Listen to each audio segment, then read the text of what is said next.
وبيبدأ مسلسلنا مع داو وهي راجعة لتايلاند، وبتكون بتاخد شنطتها من على سر الطيارة. وفي الوقت ده بيكون برم اللي بيكون راجع معاها برضو على نفس الطيارة، وبتتلخبط شنطهم في بعض، ومن حظه الوحش الشنطة بتتفتح والناس بتفكر ان هو شاذ من اللبس اللي بيشوفوه. وطبعا بنعرف ان هي بلسانين وبتفضل تتنمر عليه بطريقة ملفتة، وبتعمل نفسها من بنها لما بياخد باله. وبتروح بعد شوية تديله شنطته وتاخد شنطتها، وبتكون وقعت بين فك الأسد لما بيمسكها يمسخرها بالأدب. وبيكون لسه الكلام هيشتد بينهم، فبتيجي حبيبته وبتمسك ايده وبتسألها في حاجة يا شاطرة. في الوقت ده بتضطر ان هي تسيب كل حاجة وبتمشي، وبتكون قاعدة تطمن على حاجتها وبتسمعه وهو بيتكلم مع حبيبته ان هو راجع تايلاند لان امه مصممة تجوزه بنت صاحبتها، بس هو مش هيعمل غير اللي هو شايفه صح. وبتروح ده وتقعد عند صديقها المايس، وبيتفقوا انهم يروحوا يسهروا بالليل ويرقصوا شوية. في الوقت نفسه اللي بيكون برم لسه وصل للبيت، وامه اول ما بتشوف وشه بتسأله فين الهدية بتاعتي. والبنت جاية حبيبته بتشوف ان ده اسلوب رخيص بحت، فامه بيكون مش عاجبها الهدية وبتتخانق معاه ان هو ما جابلهاش وجبة الطيارة، وانها ما كلتش لان الطباخ بتاعهم هرب منها،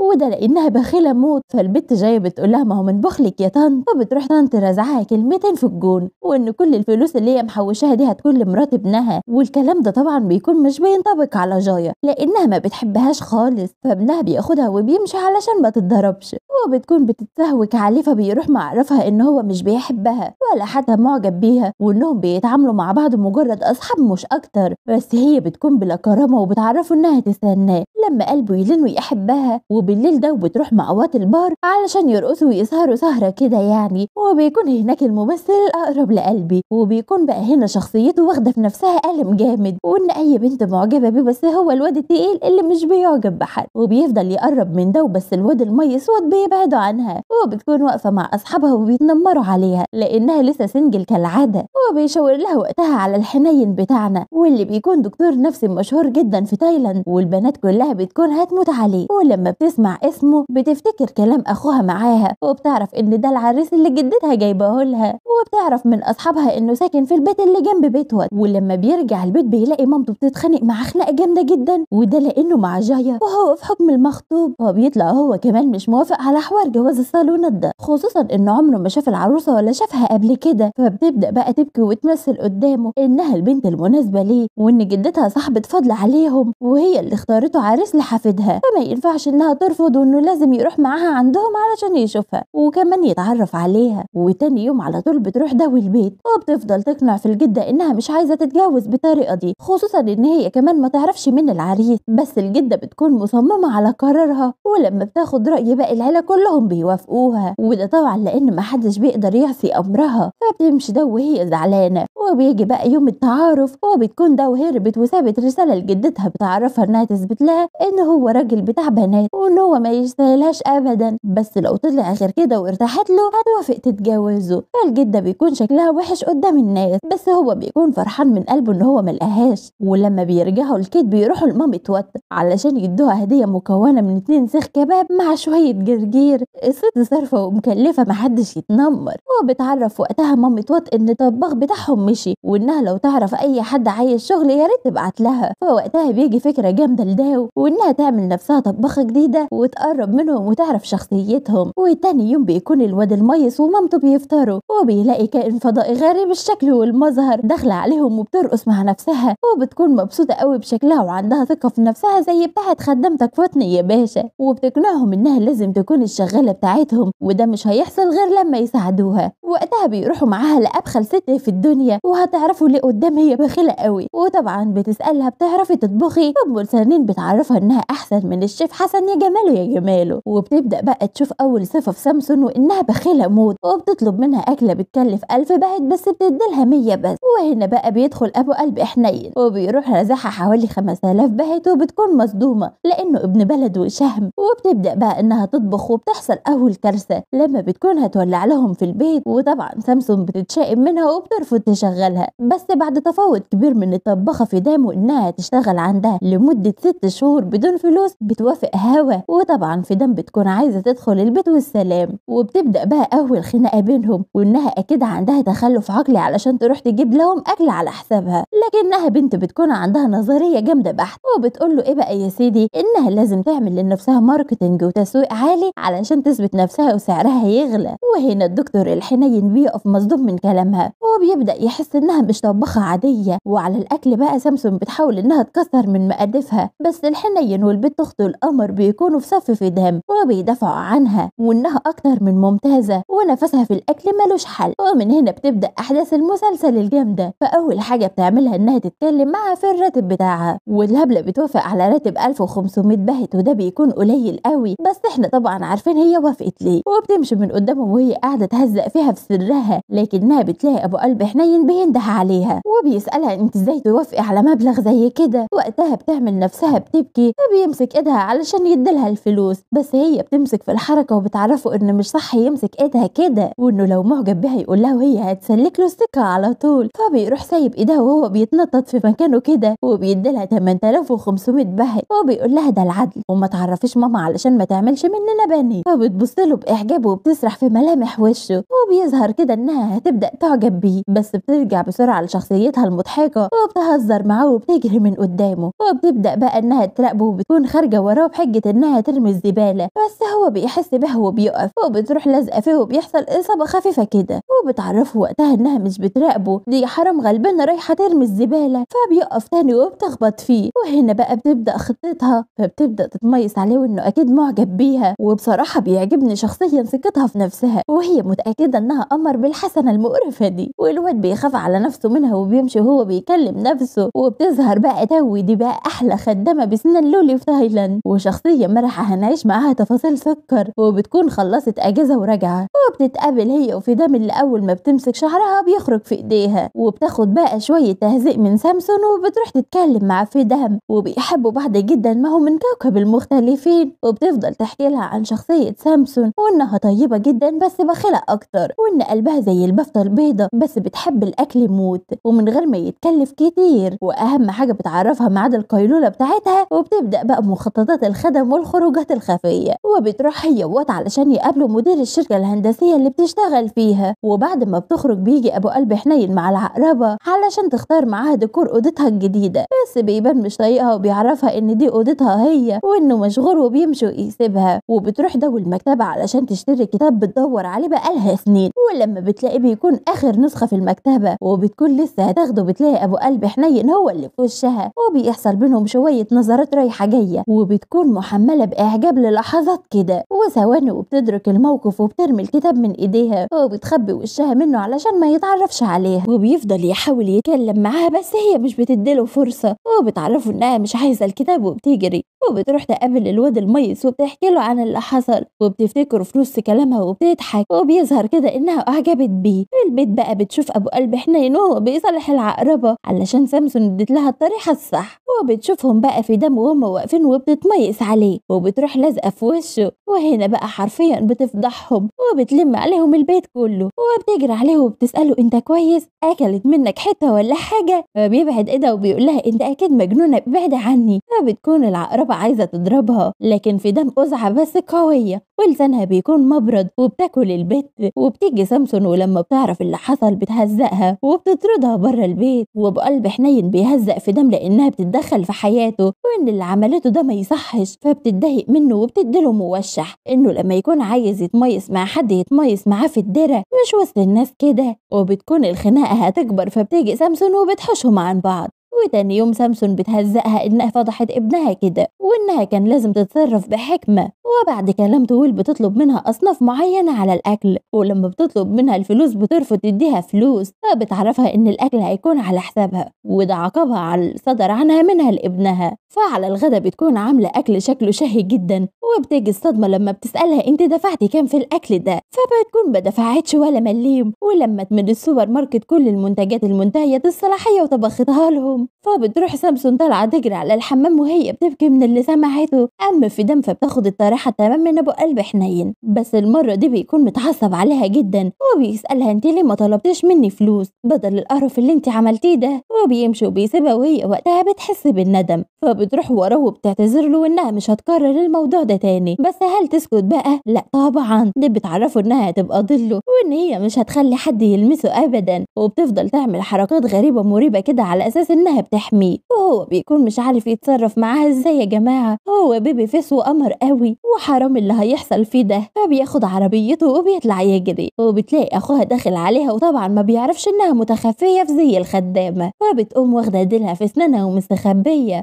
وبتتفق مع تاو انها تغطي عليها علشان عندها مشوار صغير. في الوقت ده بترجع بيتها وبتعرف من المساعدة بتاعتها ان جدتها اتصلت عليها كتير وانهم بيدوروا عليها، بس الهبلة علشان ما تفضحش نفسها بتعرف الدادة انها مدمنة مخدرات وبتتعالج، وانها لازم تخبي على الجدة الخبر ده. ولما تتصل بيها تعرفها انها نايمة او في الشغل، وبيجي لها تليفون بقى من مديرها ان في عاملة مستنياها ولازم تكون موجودة في الشركة حالا. في الوقت ده اللي بيكون ابو قلب حنين بيتعرض للتحرش من البوزة دي، وبتيجي الحربقة وبتنقذه منها، وبتفضل تتحايل عليه يروح معاها للشركة الهندسية علشان يشوفوا ديكورات الأوضة بتاعتها سوا. ولما بيوصلوا للشركة بيكونوا مستنيينها، وأول ما بتوصل هي بتعرف من مديرها إن العقربة هي اللي مستنياها، بس ما بتكونش عارفة إن أبو قلب حنين معاها. وأول ما بتشوفه بتقول يا فكيك، وبتتصل على وات وبتطلب منه المساعدة. وهنا بقى بيكون لازم إن مامته تتدخل، وبتتصل على دكتورنا الحنين وبتطلب منه يلحق وات، وده لأنه بيمر بأزمة عصبية صعبة.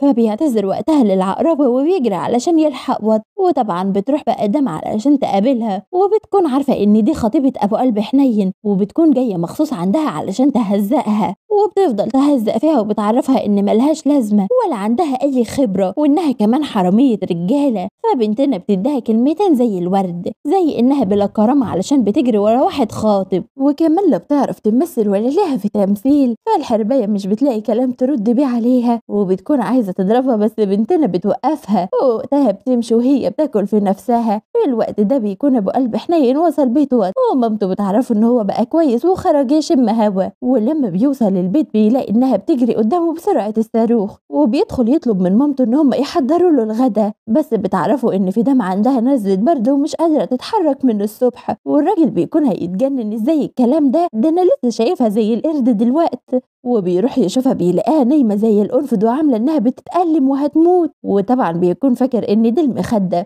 وانها كالعادة مستخبية عند وات. وبيروح شايل الغطا وبيلاقيها عاملة انها بتموت فعلا، وبيكون وقتها في كسفة ما يعلم بها الا ربنا. وعلشان يثبت لمامته انها بتكذب بيشيلها وبياخدها علشان يكشف عليها، بس هي بتفضل تفهمه انها بقت زي البومب وهو ابدا لازم يطمن عليها. وقتها ما بيكونش قدامها الا السلاح القتال الا وهي التحرش عزيز المشاهد. وبتبدا بقى انها تعمل في حركات ناس كبيره، وبتفضل تغمز له عمال على بطال مع شويه دلع مش مفهومين، وكمان بتتهمه انه معجب بيها وبلونها الاسود القمر ده. فبيتخض من كلامها وبيروح رزعها في الارض، وبيعرفها انه استحاله يعجب بيها وانها مش اكتر من خدامه بالنسبه له. ولما مامته بتكون بتطلب منه يتعامل كويس مع فيدام، بتشوف وقتها بقعه غامقه على قميصه، ودي بتكون ميك اب فيدام اللي بتكتشفه قبل ما حد يشوفها. وطبعا بتظبطه بسرعه بس بتفتكر انه اتمسح في قميص دكتورنا الحنين، وبتروح جري على اوضته علشان تدور على القميص وتاخده تغسله.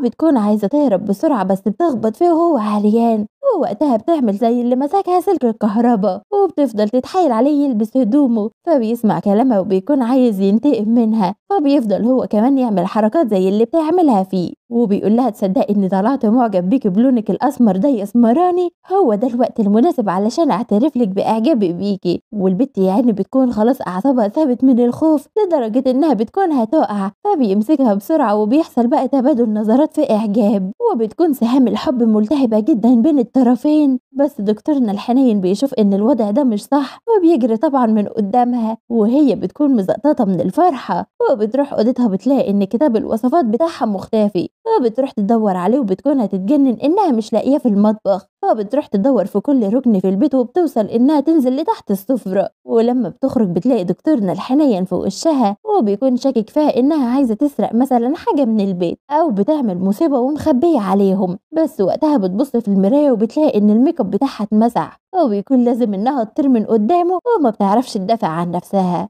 ولكنه مش بيخليها تمشي وبتخبي وشها وبتحاول بقى إنها تمارس حيل البنات الذكية، بس بيعرفها إن هو استحالة يعجب بيها وإنها أصلا مش من نوعه المفضل. وهي وقتها بتكون بتتشاهد إنه مشى وسابها في حالها. وتاني يوم بتاخد الخدامة بتاعتها الشغل علشان تعرفها إنها مشغولة، وعلشان كمان تطمن الجدة إنها بتشتغل في مكان كويس. وبعدها بتروح لميعاد مع كليانت وبتطلع إنها صاحبة العقربة، وأول ما بيشوفوا بعض بيبدأوا يشتموا في بعض. وبتعرفها إن دكتورنا الحنين ارتبط بها رسمي وإنه كمان طلب منها تروح تعيش معاه في بيته.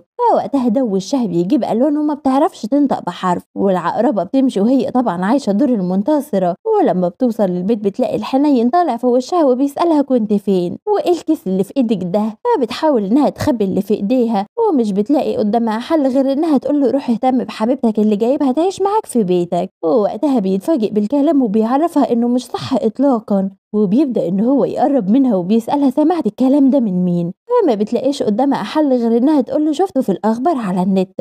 وبيروح خاطف منها الشنطة وبيشوف بقى اللبس اللي فيها وبيلاقي إن هو غالي جدا. فمش بتلاقي قدامها أي حل غير إنها تعرفه إن الواد طاي حبيبته جايبه لها هدية. فبيفهم إنها بتكذب عليه، ووقتها بطول لسانها جامد عليه فبيطردها من الشغل. فبتروح تجري وراه وبتفضل تتحايل عليه يسامحها، وبتعرض عليه بقى إن هو لو عايز أي حاجة كده ولا كده هتعملها له وإنها هتلبي الندى. تاو بقى أول ما بتسمع الكلام بتروح تتخانق مع تاي لأنه بيخونها مع فدام، وبيفضل يحلف لها إن مفيش حاجة من دي حصلت. والراجل بيكون بيموت فيها بسنانها اللولي دي وبيفضل يصالح فيها بس مش بتكون مصدقاه، لحد لما بتيجي فدام وبتحلف لها إن مفيش بينهم أي حاجة وإنها كان لازم تكذب على أبو قلب حنين علشان تهرب منه. بس يعني بيكون سامع كل كلامها وبتحفر قبرها بإيديها، وبتلاقي اللي طلع في وشها وبيعرفها إن سمع كل كلامها ومن الأحسن إنها تعرف الحقيقة. فهنا بتبتكر كذبة جديدة خالص وإنها كانت مع صديقها الأجنبي ومش هتقدر تعرفه عليه لأنه خاص جدا جدا جدا.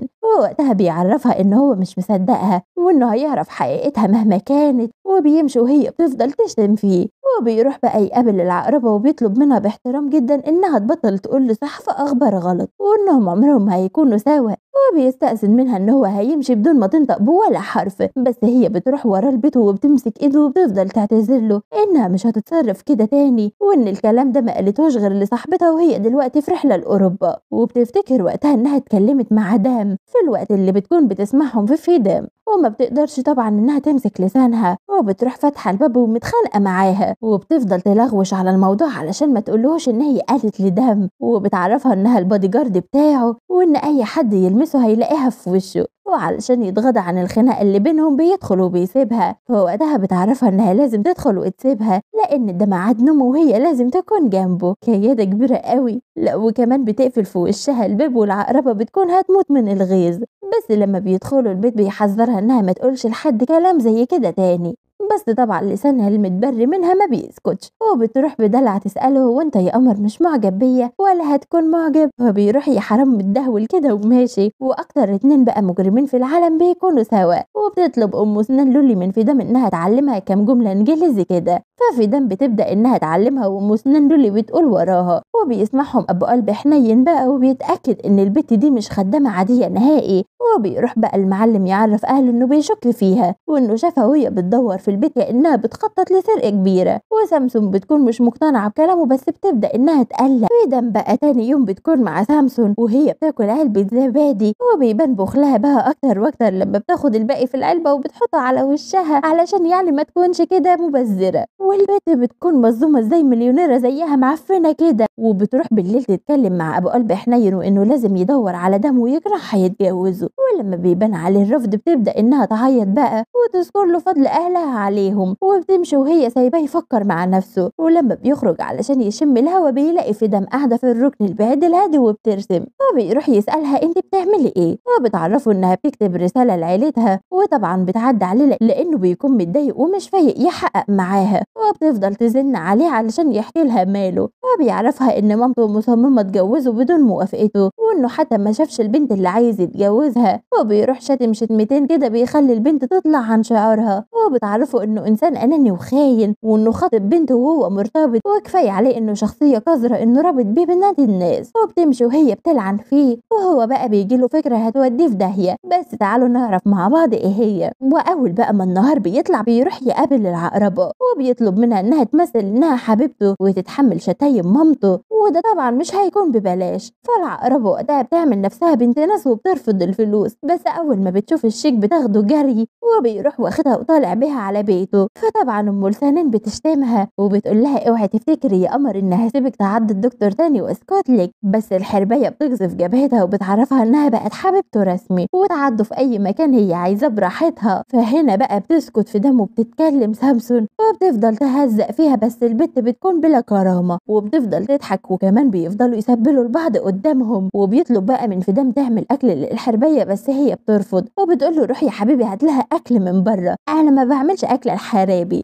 بس لما بتلاقي ان الدكتور مصمم تعمل لهم اكل، فبتعرف سامسون انها تعمل اكل هيجيب اجلها. وعلى الاكل بقى بتعمل لها اكلات شعبيه هي متاكده ان هي مش هتعجبها، وفعلا بتزعق فيها وبتطلب منها تعمل لها اكل زي الناس. هنا بقى بتتدخل سامسون وبتعرفها ان لو مش عاجبها الاكل تقدر تمشي وتسيبه، بس الدكتور بيهديها. وفي دم ام سنان لولي بيفضلوا يرقصوا ويغنوا علشان يكدوها، والعقربة بتكون هتموت من الغيظ. وبيروح ابو قلب حنين يعتذر لها على الاهانات اللي شافتها، فبتروح حضنها قال يعني ان هي كده بتواسي نفسها. وبتشوفهم هما واقفين يبصوا عليها، وبتاخد حقها. وانتوا عارفين العقارب لما بتقلب وتغير لونها الحرابي. ومش بس كده، دي بتروح مدياله سكر كده في خده رايق وهي بتبص عليهم. فبتروح سامسون مديها كلمتين في عضمها، وبتعرفها ان هو شخص خاطب ولازم تخرج من حياته وتحترم حياة الناس. بس الحرباية بتعرفها ان هو مش بيحب خطيبته وانه بيحبها هي، وهيعمل المستحيل علشان يفضل جنبها. والاتنين بيكونوا واقفين قدامها مش عارفين ينطقوا. بس سامسون بتعرف في دم انها بتمثل انها حبيبته، وانه مستحيل يحبها لانها عارفة كويس ابنها. وطبعا في دم بتكون مبسوطة، واول لما مامته بتشوفه بتكون مش طايقاه، وبتعرفه ان هو هيتجوز ده ومهما يعمل. وفي دم بتقوم تمشي وهي بتبص عليه بقرف وبتخبط في الباب، وبتعرفوا انها ما خبطتش فيها وانه ما يتنمرش عليها. فبتروح مخبوطة تاني في الباب وبتمشي وهو بيكون مش فاهم ايه اللي بيحصل. وتاني يوم بتشوف الجدة وهي رايحة عند سامسون، فبتجري بسرعة تستخبى عند واد. ولما بيروحوا يسألوا عليها بيعرفوهم انها ما راحتش عندهم. وبعد شوية وقت كده بيكونوا مرعوبين عليها انها ما رجعتش البيت، وبتتصل سامسون على الشرطة تعمل بلاغ مفقودين. وبعد شوية من القلق والتوتر بيلاقوها داخلة وشعرها منكوش وكأنها مضروبة. وسامسون وقتها بتكون هتموت من الخوف عليها، بس هي بتعرفهم انها جابت الخضار وكل كويس. وبتخترع لهم بقى كدبة وحكاية جديدة وان كان في حد ماشي وراها، وهي بس فكرت وخدعته وعرفت تهرب منه. بس لما هربت تاهت لانها مش حافظة الشوارع، وركبت اتوبيس ونامت من التعب. بس الراجل طحاها في اخر موقف واخد الطريق كله مشي. طبعا كل ده وهو مش مصدق الحكاية، وبنحس في عينه بالمكر. بس سامسون بتكتب لها ارقامهم في ورقة، وبتعرفها ان الورقة دي لازم تلازمها زي اسمها، ولو ضاعت تاني تتصل على اي رقم فيهم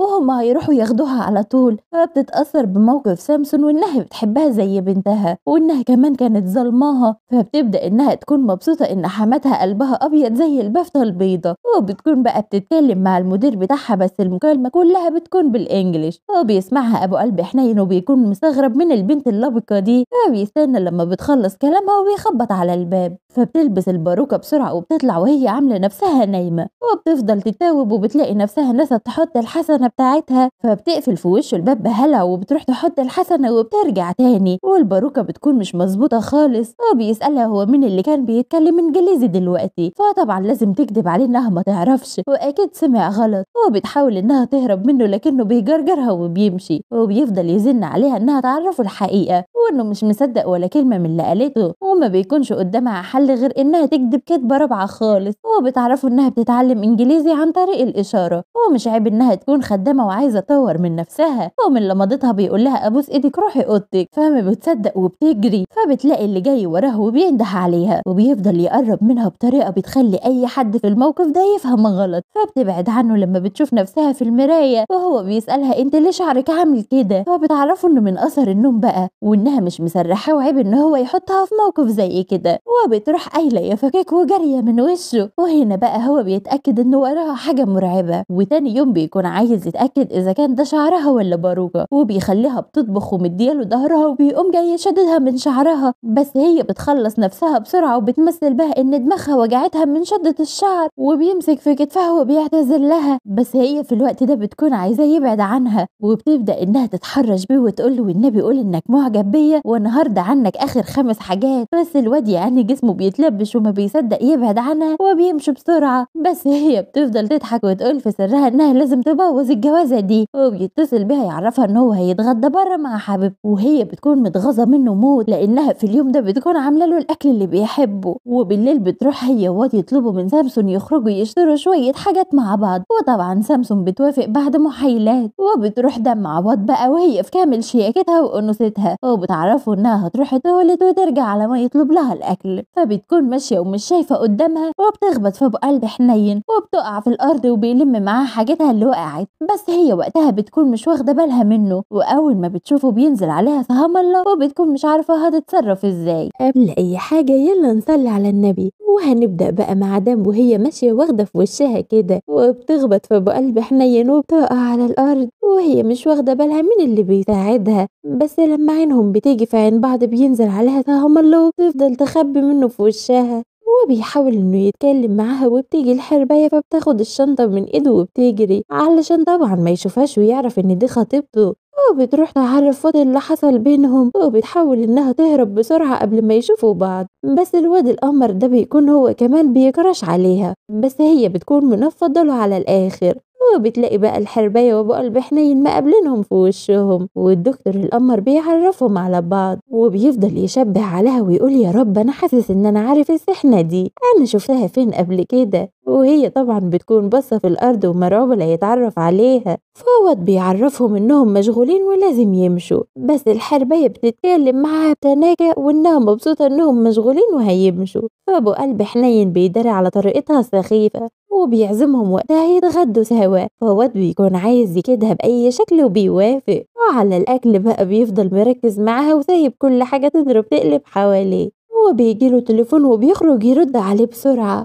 وقتها واد بيعرفها انها لازم تستغل الوقت ده وتهرب، بس الحرباية بتسألها يا ترى انت لابسة النضارة ومستخبية من ايه، او صح اكيد لابساها علشان تحليكي، فبنتنا القزعة بتعرفها انها لابساها علشان تقدر تشوفها من كل الاتجاهات بتاعتها، وبتروح منزلة النضارة كده حتة صغننة وبتبص لها من فوق لتحت بسماجة كده وتقول لها عرفتي اهي النضارة محلياكي اهي، وبتروح ماشية بسرعة، وهي ماشية بقى بتخبط تاني في قلب حنين، هي باين شكلها ليلة سودة، وبتقع تاني على الأرض وبيديلها نضارتها ولسه بيتأسف لها فبيلاقي إنها هي تاني، وهنا بقى بيركز في وشها وبيضحك ضحكة معجب خبيثة قوي، ووقتها كل تفكيرها بيكون في إزاي إنها هتهرب، وبيساعدها إنها تقوم فبتروح لازقة في حضنه وبتبعد عنه وبتكتشف إن رجلها اتلوت فبتمشي وهي بتشتم فيه، بس بتصعب عليه وبيروح شايلها غصب عنها وبتفضل تصرخ عليه إنه ينزلها، بس بيعمل نفسه مش سامعها خالص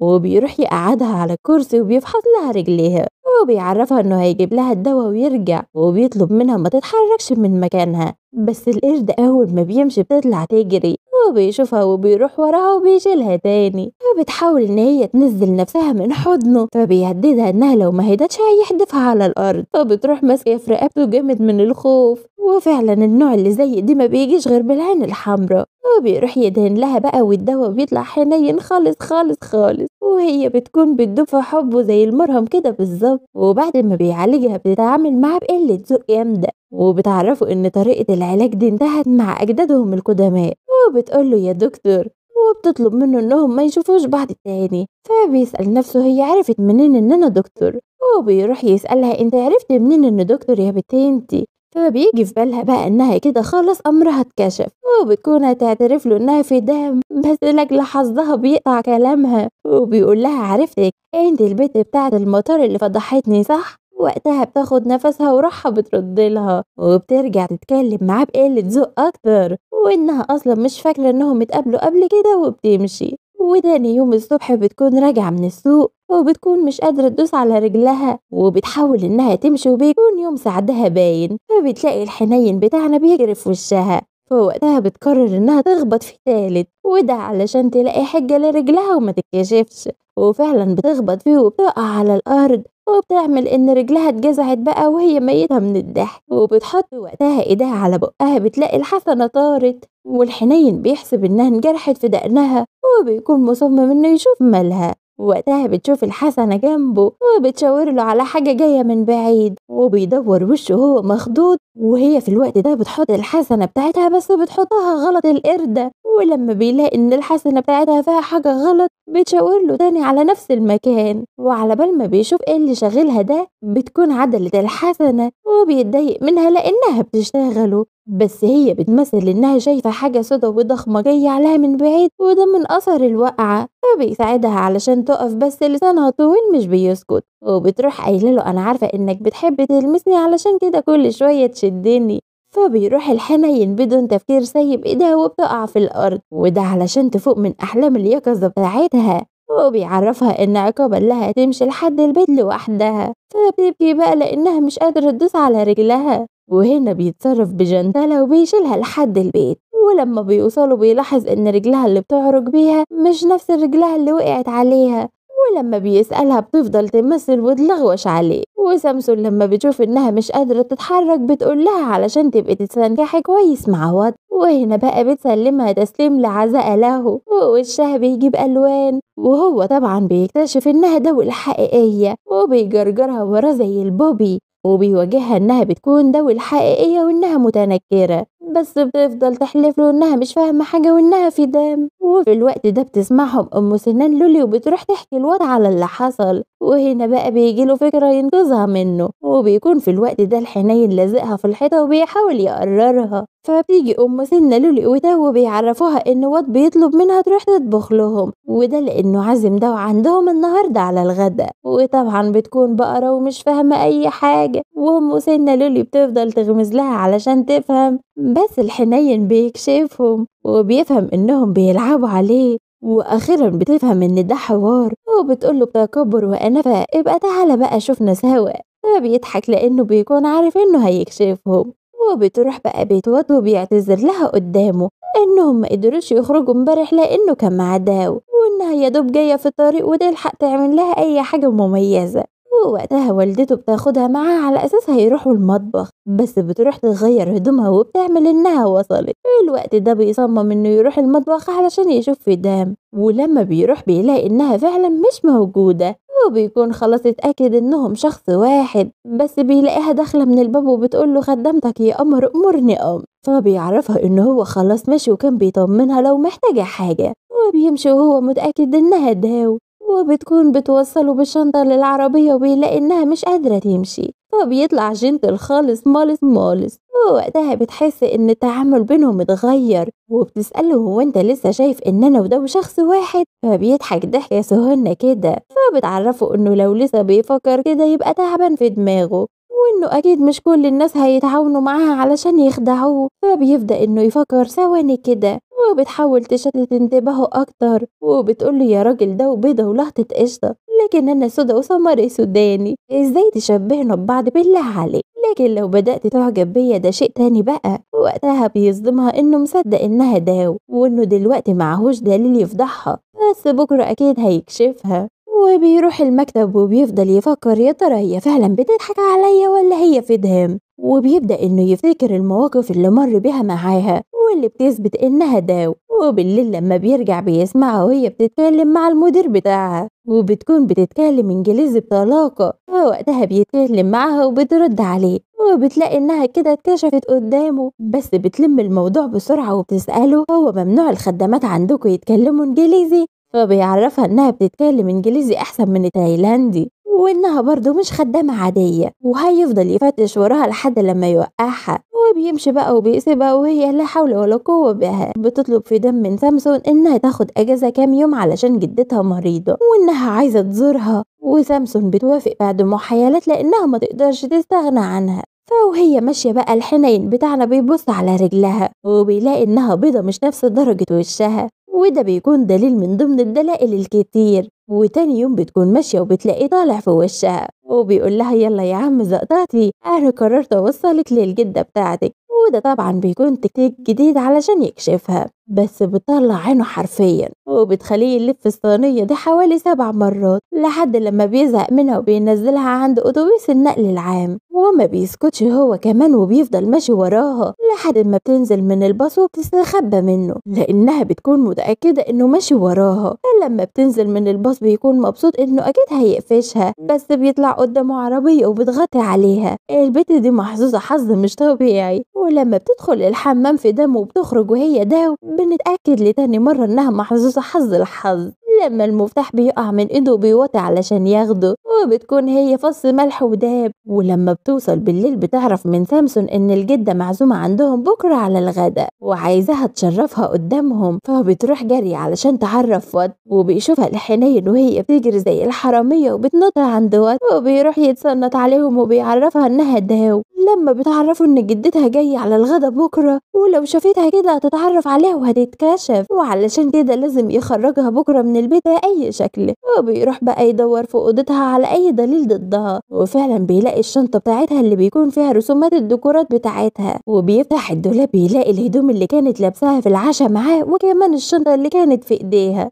وبيكون خارج فبيلاقي علبة بودرة بدرجة غامقة جدا، والفضول بياخده أكتر بقى وبينزل تحت السرير بيلاقي باقي العدة بتاعتها وبيتأكد رسم نظم من إنها داو. وبتكون راجعة أوضتها بتلاقيه في وشها فبيتكلم معاها وحش عن داو وبيفضل يهزق فيها فبتتحمق علشان بيشتمها. ووقتها بيعرفها إن هو بيغلط في داو مش بيغلط فيها هي، وبيسألها هو انتي دو ولا ايه؟ فبتعرفه انها ما تعرفهاش بس زعلانة علشانها، وده لانها ما تستاهلش واحد قليل الذوق وخين شبهه. وبتمشي وهي زعلانة. وتاني يوم بيتفق مع الحربية انها تروح الغدا وتعرفهم انهم هيتجوزوا خلاص، بس سامسون بتكون عارفة انها رايحة وبتخلي ام وسنان لولي تستناها وتغرقها بالمية وكمان تقفل في وشها باب الفيلا وتعرفها ان ممنوع دخولها للبيت ده. بس في دم بتكون مستنياها وبتقول لها انا هساعدك تدخلي وكمان تعرفي الجدة انك حبيبته، يلا يا بنت تعالي معايا. فبتاخده على بيت وضع علشان تنط من هناك، وهو بيكون سامعهم وبيروح وراهم وبيسمعهم وهي بتتفق معاها انها تعرف سامسون انها بعتتها تجيب لها طلبات وانها لازم تعرف الجدة حقيقته. ويا دوب الحرباية بتنط وهو بيكون واقف وراها وبيجرجرها من ايديها علشان يوديها للجدة، في الوقت اللي الحرباية بتكون بتعاند في الجدة وبتعرفها انها مش هتسيب الحنين ابدا وانه بيحبها هي ومش بيحب حفيدتها الملزقة. فالجدة بتكون عايزة تديلها علقة محترمة على قلة ادبها، بس الشباب بيحوشوها عنها. وبنرجع بقى مع القط والفار مرة تانية وبيكون عايز يحميها بالمية علشان يشيل الميك اب ويكشفها قدامهم، بس سامسون والقمرية أخته بيخرجوا بيعرفوه إن الجدة مشت. ووقتها بتجري وبتروح تتحمى فيهم وبتشتكي إنه عايز يغرقها بالمية، وبعدها بتروح تدور في أوضته على أي دليل تمسكه عليه وبيطب عليها وبتضطر إنها تستخبى ورا الستارة وده علشان ما يشوفهاش. بس هنا بقى حظها بيكون وحش قوي وده لأنه بيقفشها وبيعمل معاها الجلاشة بجد، وبتفضل تصرخ علشان يلبس هدومه بس بيقرر ينتقم منها بطريقته وبيفضل يتحرش بيها لأنها هي اللي رايحة له برجلها، وكمان بتراقبه وهو عريان وبيقعوا بقى هما الاتنين وبتكون عايزة تهرب منه بسرعة بس بيمنعها وبيسألها انت ليه دخلتي هنا وهي بتكون عايزة تهرب بأي شكل بس بيزنقها في خانة الياك وبيكون عايز يتغرغر بيها، بس من حفرة اللي في دم بقى بتروح ماسكاه وبتعمل زي البنت اللي بتقول عريس يا بوي، ووقتها هو اللي بيخاف وبيبعد عنها وبتطلع تجري وهو بيفضل يضحك، وهي كمان القروبة بتكون مبسوطة انهم بدأوا يقربوا من بعض. المهم بقى تعالوا نشوف اللي هيحصل. وقت الغدا بتعرفها ام سنان لولي ان مفيش حد موجود على الغدا غير الحنين، ووقتها بتشوف ان ده الوقت المناسب للانتقام منه وبتعمل له اكل هياكل صوابع وراه، وطبعا بيكون سامع المخطط بتاعها وبتفضل تتخيل اللي هيحصل فيه بعد ما ياكل الاكل ده، وبتكون مبسوطة انها تنتقم اخيرا وبتفضل تضحك ضحك المنتقمين وهو بيكون مبسوط اكتر منها. هقول لكم ليه دلوقتي.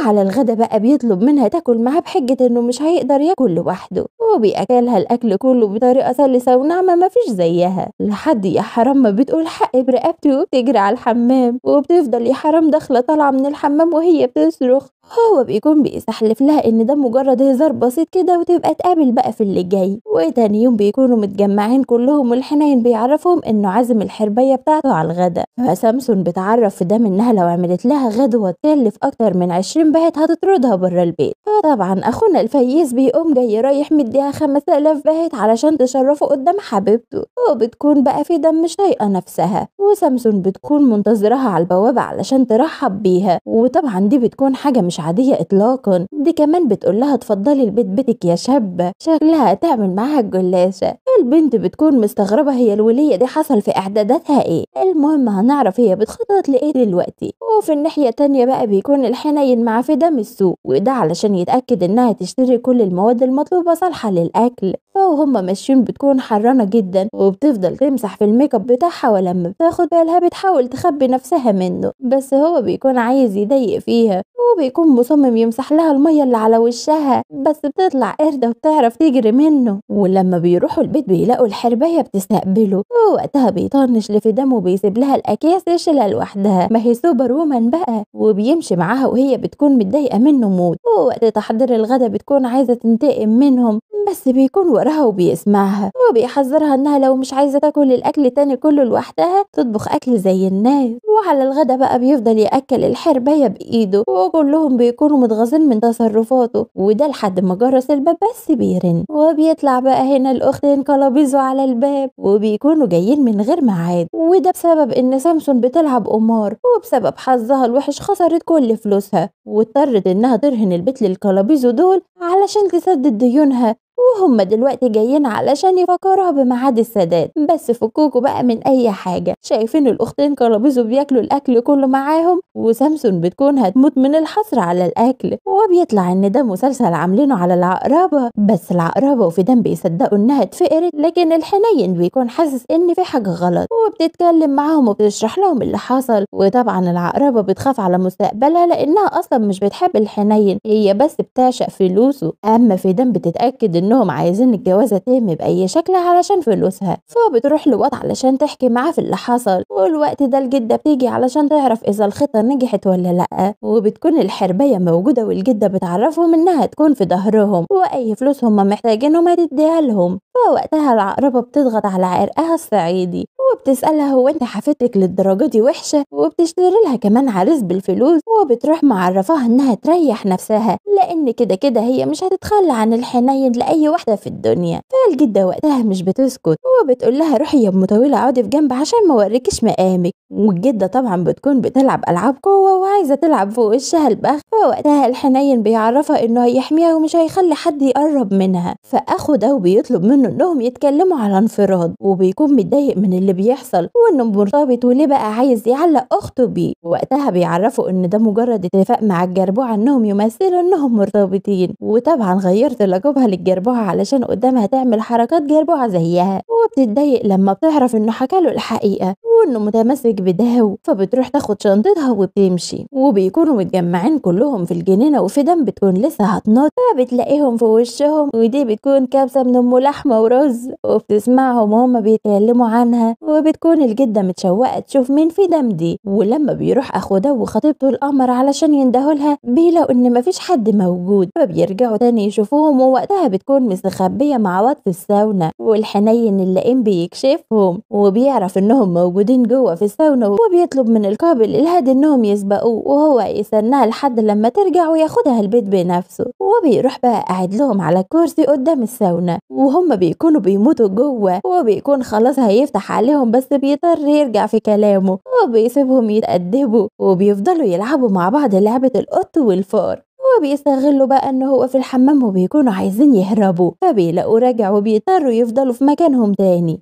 فوات وقتها بيجيله فكرة ان هو يتصل على طاي علشان يدخل يفصل الكهرباء وهم كده يبقوا في امان. بس الحنين بيطلع قرد اكتر منه، وبيعرفوا ان هو هيفصلها هو، وبيبعتوا بقى يعملوا عصير فريش علشان مزاجه يتعدل اكتر. ويعني الاتنين خلاص بيكونوا جوه بيسلموا النمر وبيلعنوا في جدود جدوده. وواد بيعرفها ان هو لو طالع من الوردة دي سليم مش عايز يعرفها تاني. فبيجي لها فكرة وهي في العالم الآخر، وهي إنها تخلي أم سنان لولي تنقذها. فبتروح يا عيني وهي بتشحر من الجري، وبتعرف الدكتور إن في حالتها صعبة جدا في المستشفى ومستنيينه علشان يروح يعالجها فورا. بس الحنين بيقول وقتها في سره على من الحركات دي ده نصايع قديم، وبيقول لها أكيد في غلط في كلامك، لأن لو في حرجة المستشفى هتتصل عليا أنا. وبيعرفها بقى ان هي توريه عرض قفاها. وطبعا حبايبنا اللازم بيكونوا بيتشووا زي الفراخ على نار هاديه، وهو بيكون في اسعد اوقات حياته. لا وكمان يا شيخ رايح تتفرج على التلفزيون وتسلي نفسك، بس من حظهم بقى ان اخيرا هيخلصوا من العذاب اللي هم فيه لما مامة وات بتيجي وبتكون ام سنان لولي قدامها، فبتعرفها انهم بيحتضروا. فبتروح جري شايله الفيشه بسرعه، وهو بقى بيتحرج منها وبياخد الباقي من انبساطه وبيضحك ضحكه خبيثه وبيمشي. ولما بيخرجوا بيكونوا عاملين زي السمكه اللي دخلت البحر على اخر نفس. والواد الناصح بيعرفها ان الحنين اكيد كشفها، وانه اكيد ما كانش هيقعد يعذبهم كده من الباب للطاق، وانها لازم تنهي المسرحيه دي وتمشي. وبالليل بيكون بيلعب شويه رياضه كده، وهي بتكون عايزة تكمل باقي شغلها، فبتخبي سكتش الرسم وراها وبتسلم عليه وهي مش على بعضها. فهل بقى هو مثلا هيسيبها تعدي مرور الكرام كده؟ طبعا استحالة. ده بيروح خارج لها وبيحاول انه يعرف هي مخبية ايه، وده عن طريق ان هو يلخفنها في الكلام، وهي ممكن تقع بلسانها قدامه. بس هي اللي بتثبته لما بتسأله انت قررت تحب خطيبتك ولا الحربية بتاعتك. وقتها بيقرب منها وبيعرفها انه شكله كده هيحب خطيبته، وبيسألها هل لو عرض عليها الجواز هتوافق. فبتعرفه ان هو يتشجع ويروح يسألها بس. فمن الكلام الحلو بيحصل لها دوخة، وطبعا بتقع في حضنه اقصد جوه قلبه. وبتمشي بقى وهي مكسوفة ومبسوطة من الكلام اللي قاله لها. وتاني يوم الصبح بتكون رايحة تشتري طلبات للبيت، وبيكون مصمم ان هو يوصلها بنفسه، لكنها بترفض وبيسألها انت خايفة صاحبك يشوفك معايا؟ فبتقول له لا يا خفيف، خايفة الجربوعة بتاعتك تشوفك معايا. وقتها بيقول لها ما تشوفني هو انا مع حد غريب، ده انا حيلا مع خطيبتي. وقتها بتفرح وبتفتكر في كلامه امبارح، وبتروح ضحكة اللي هو مش قادر على بعده يا ماي، وبتمشي بقى. فبيروح وراها وبيشدها من ايديها وبيسألها هو انت بتحبيني؟ فبتتحول في ثانية الا ثانية لفدام وطريقتها المسخرة، وبتقول له احب مين يا عم، هو انا ده ولا الجربوعة بتاعتك؟ وبعدين حتى لو بحبك امك مش هتجوزك واحدة فقيرة زيي، هي عايزة واحدة معاها فلوس. فبيروح اللهبل مثبت على كلامها وبيخليها تصدق افكارها المريضة. وفي الطريق وهو بيوصلها بيفضل يبص لها وبيكون مركز معاها قوي، وبتطلب منه انه يركز في طريق ويبطل يبص لها، وانها مش داو علشان يسرح فيها كده. ووقتها بيعرفها انه مش بيحب داو، وانه حاول يعرف عيلتها انه مش عاوز يتجوزها، بس هم مصممين على قرارهم. فبتتضايق منه، وهو طبعا بيكون مبسوط انها بتكشف نفسها قدامه شوية بشوية. وبتروح بقى من دقيقتها طالبة منه يوقف العربية، وبتكون مفكرة انه هيمسك فيها، وبتنزل من العربية وهي بتشتمه، خصوصا لما بتلاقي الطريق طويل جدا عليها، وبتلاقيه بينده عليها. فبتفرح بقى انها ما هنتش عليه. بس الكياد بيعرفها انها لازم تشتري منتجات فريش ويا ريت ما تسترخص. فالبنت بتكون عايزه تطلع روحها على ايديها، ولما بتوصل السوق بتكون ميته من الجوع. واول ما بتاخد السندوتش ولعبها بتسيل، بتلاقي الراجل المانكي ده بيجري وراها وبيكون عايز يخطف منها السندوتش، بس هي بتقدر تهرب منه، وهو بيكون مستغرب هي بتهرب منه ليه، ده حيلا جعان زيها بالظبط. ويعني لسه بتكون هتاكل، ففجأة بيطلع في وشها وبياخد بقى منها سندوتش، وهي بتقع على الأرض من الخوف. فبتلاقي أبو قلب حنين واقف فوق دماغها وبيسألها لو عايزة مساعدة ولا حاجة. فهنا بقى بتعرفوا إنها مش محتاجة منه أي مساعدة، وإن معاها فلوسها هتقدر تعمل بيها اللي هي عايزة كله. ومن دهولتها البوكت بتاعها بيقع، وبيشوفه وما بيرضاش يقول لها، وبياخده بقى وبيخبيه عنها. وبيسألها وهو ماشي انت متأكدة انك مش محتاجة اي حاجة مني؟ فبتكلمه باسلوب وحش، وبتعرفه انه ينزل من على ودنها ويمشي بقى. وقتها بيضحك لها بمكره وبيمشي. وفي الطريق بيفتح البوكت وبيلاقي فيه صورها مع اصحابها المقربين، وبيتأكد من شكوكه انها داو. وهي بتكتشف ان البوكت ضاع وبتتحط في موقف لا تحسد عليه. لما بترجع البيت وبتكون مش قادرة تتحرك من التعب، وده بسبب المسافة اللي مشيتها تحت الشمس. وبتكون يعني بتزحف في الأرض في الوقت اللي بيكون الحنين لسه واصل الشغل، وبيقابل الواد الدكتور اللي بيكراش على داو، وبيعرفوا انها بنت الماظه، احترام ايه وغنى ايه، كمان عمرها ما ارتبطت بحد، وانه بيحاول يرتبط بها من وهم في الجامعه بس مش قادر يوقعها في حبه. وبيعرفوا إنها رجعت تايلاند لأن عيلتها بيجبروها تتجوز ولد بالعافية، وإن الراجل اللي العيلة عايزين يجوزوه لها ده لئيم رخم وكمان ما عندهوش أخلاق نهائي، وهي بتكرهه وبيكون لسه هيكمل شتايم فيه فبيجري من قدامه، وبيجيله تليفون من البيت بيعرفوه إن فدام جالها ضربة شمس وده بسبب اللي حصل معاها الصبح، فبيروح للبيت جري وبياخدها وبيطلع بيها على المستشفى.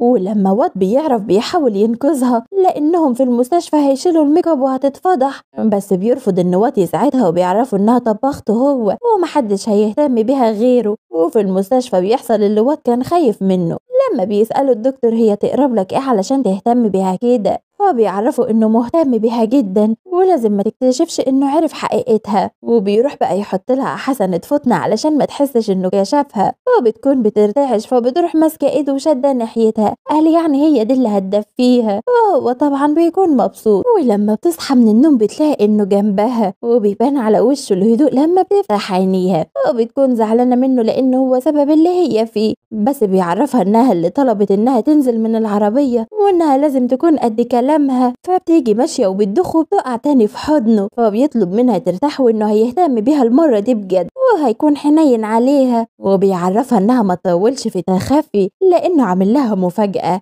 وكمان بيعرفها إنه جايب لها الأكل اللي هي بتحبه، ولما بتشوفه بتلاقي إن جايب لها الأكلة المفضلة ليها، وهنا بقى بتتصل بواد وبتكون مقلقة، وواد بقى بيأكد على قلقها إنه أكيد بيحب فدام وده معناه إنه هو كشفها، وبتكون نايمة بتحلم وضحكها مسمع أول الشارع، والدكتور بيكون مستغرب هي ليه بتضحك كده، فقدام شوية هعرفكم هي بتضحك ليه، وبتكون مبسوطة إنه راجع لها علشان يروحها البيت، بس بيعرفها إنها تروح لوحدها، هو بس جاي علشان يعرفها إنه دفع لها فاتورة المستشفى، وبيمشي بقى وبيسيبها تضرب دماغها في الحيطة، وفي البيت بيفضل يرخم عليها وإنها بقت كويسة ولازم تعمل أكل جامد على الغدا، وده لأن حبيبته الجربوعة جاية تتغدى معاه، وقتها وشها بيقلب ألوان ومامته بتتخانق معاه إنه خاطب وكده قلة أدب، فبيعرفها إنه بيحب الجربوعة ومش هيسيبها مهما حصل وإنهم كمان هيتجوزوا، بس ده بيكون مجرد كلام علشان ده وتاكل في نفسها، وبتكون بتنظف الجنينة وبتشتم فيه على أساس إنها داو، وهو طبعا بيكون سامع الكلام، فبيروح يسألها هي خطيبتي زعلانة مني ليه،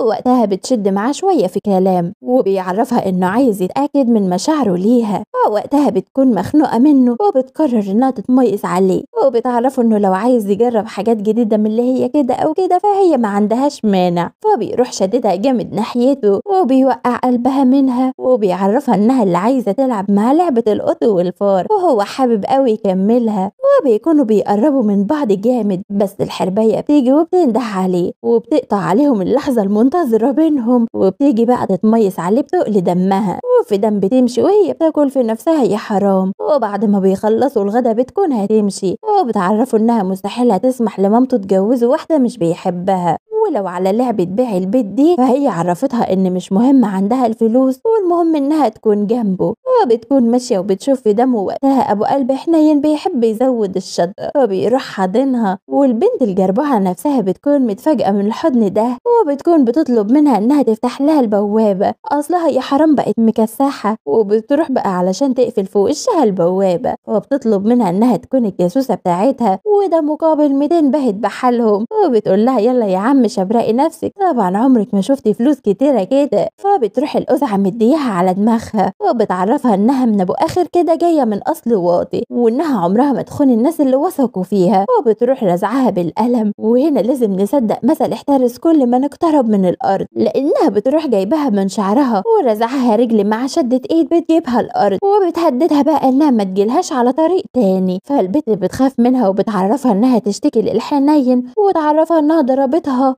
بس القزع بتكون ناصحة وبتقول لها وانا هقول له انك عايزاني اتجسس عليه هو وامه يا جربوع، وبترمي الفلوس في وشها وبتمشي، وتاني يوم بيروح اخوها يكلمه عنها وانه مش قادر يلاقيها في اي مكان وانه لازم ياخد باله من نفسه لانها بتتجسس عليه، فوقتها بيعرفوا انها مستخبية عنده في البيت ومتنكرة في هيئة طباخة، وبيطلب منه انه ما يعرفش حد بالخبر ده لحد ما يعرف هي عايزة توصل لايه، وبيجي لها تليفون ان الجدة مريضة وبتحتضر، حاضر. فبتروح جري تطلب من سامسون أسبوع أجازة علشان تشوف الجدة، ولما بيجي الحنين من الشغل بيسألها عنها، فبتعرفه إنها سافرت تشوف جدتها في الوقت اللي بتوصل فيه، وبتلاقي إن الجدة بترقص وصحتها زي البومب. وبالليل وهي قاعدة وسطهم بتلاقي الحنين داخل عليهم، وبتعرف بقى إن دي خطتهم علشان يتقابلوا. وبتروح ماشية وسايباهم، والجدة بتطلب منه يروح يتكلم معاها، وبتكون طبعا خايفة إنه يكشفها ويعرفهم إنها في دام، وبيفضل يفهمها إنهم يعرفوا بعض كويس جدا. ووشها بقى بيكون جايب ألوان، لكنه بيكون خايف على مشاعرها، وبيعرفها إنهم اتقابلوا في المطار وكمان في الفندق واتغدوا سوا.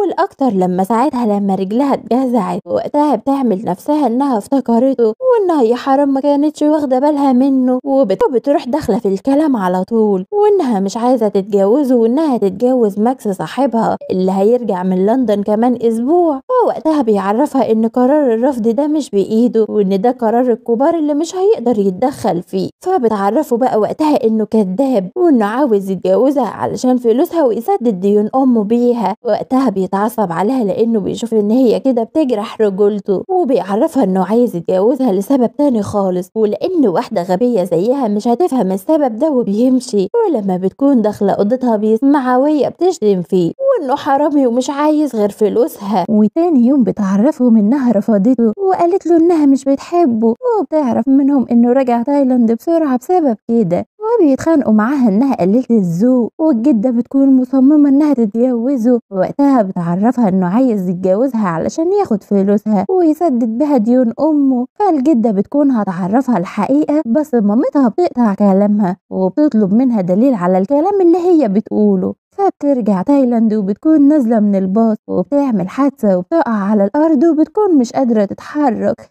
فبيجي القمر مدة ويعرفها إنه هيساعدها وهيشهد معاها في المحكمة ضد المتخلف اللي خبطها. فالراجل اللي خبطها وقتها بيهرب وبيسيبها على الأرض حتى من غير ما يعرف إذا كانت كويسة ولا لأ. فالقمر موت جدا قوي ده بيعرض بقى عليها يساعدها، وبيحلف لها إنه مش هيعمل لها حاجة أبدا، هو بس هيوديها المستشفى ويطمن عليها. وبيشيلها على ظهره، وفي الوقت ده بيشوفها الحنين وبيكون هيموت من غيظه وغيرته عليها. وبيفضل مراقبهم لحد ما بتوصل البيت، والواد المز القمر قوي خالص جدا بيكون بيتغزل فيها.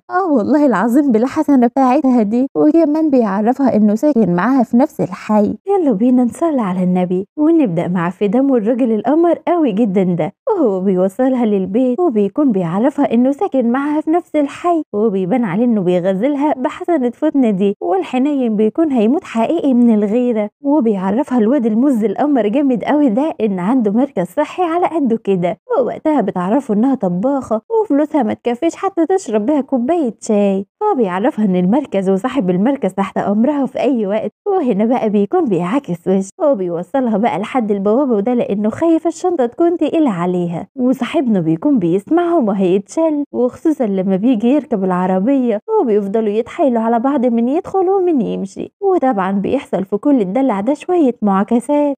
ولما بتدخل البيت صاحبنا بيخرج من وراها وبيسألها هو انت ليه ما سلمتيش عليا؟ فبتكون مستغربة هو من امتى يعني الاهتمام ده. وبيعرفها ان هو سامعها وهما بيتغازلوا في بعض ومن يدخل ومن يمشي. فبتسأله هو الحلوة غيران ولا ايه، وانه غلط يغير عليها هي، وان هو يروح يختار واحدة من حارمه ويغير عليها. فبيقول لها طب وانت مين قالك اني مش بغير على خطيبتي؟ فهنا بتفرح وبتضحك ضحكة خفيفة كده. فبياخد باله منها، بس بتروح رزعاه كلمتين من بتوعها، وانه الاولى يغير على خطيبته مش عليها هي. وقتها بيقول لها براحتك، الاختيار بقى في ايدك. وبتكون بقى بتطبخ وبيرمي لها كلمتين بيخلوها تلف حوالين نفسها، وان مش علشان مامته بتحبها ده يديها الحق انها تعمل كل اللي هي عايزاه. وبيعرفها هو عارف هي بتعمل ايه كويس. وقتها بتكون مرعوبة وبتسأل نفسها هو بجد عارف انا بعمل ايه؟ وبيفضل بقى يطهقها في عيشتها. ما هو مش بعد اللي قالته في بيتها هيخليها تعيش بسلام في بيته. والمز القمر قوي ده لما بيلاقي الدواء بتاعها في العربية معاه بيروح علشان يديهولها وبيفضلوا يهزروا مع بعض. في الوقت ده بتشوفهم الجربوعة وبتجري ورا فيدان وبتسألها بطريقة غير مباشرة مين ده. وقتها بتتنطط عليها وبتعرفها إنها بتخاف من الحسد ولازم تخبي على شمعتها علشان تفضل قايدة. وبتروح جارية من قدامها وهي بتجري وراها، فبتلاقي سامسون قدامها وبتضطر بقى إنها تسكت وتعمل شوية الاحترام بتوعها. فبتسألها سامسون هو انتوا ما عندكوش بيت ولا ايه؟ وانتي حبيبتي هتفضلي تنطلنا كده كل شوية؟ فبتعرفها ان الحنين هو اللي طلب منها تقابله علشان عازمها على الغدا بره، وبيروح واخدها وماشي وهي بتكون بتاكل في نفسها كالعادة،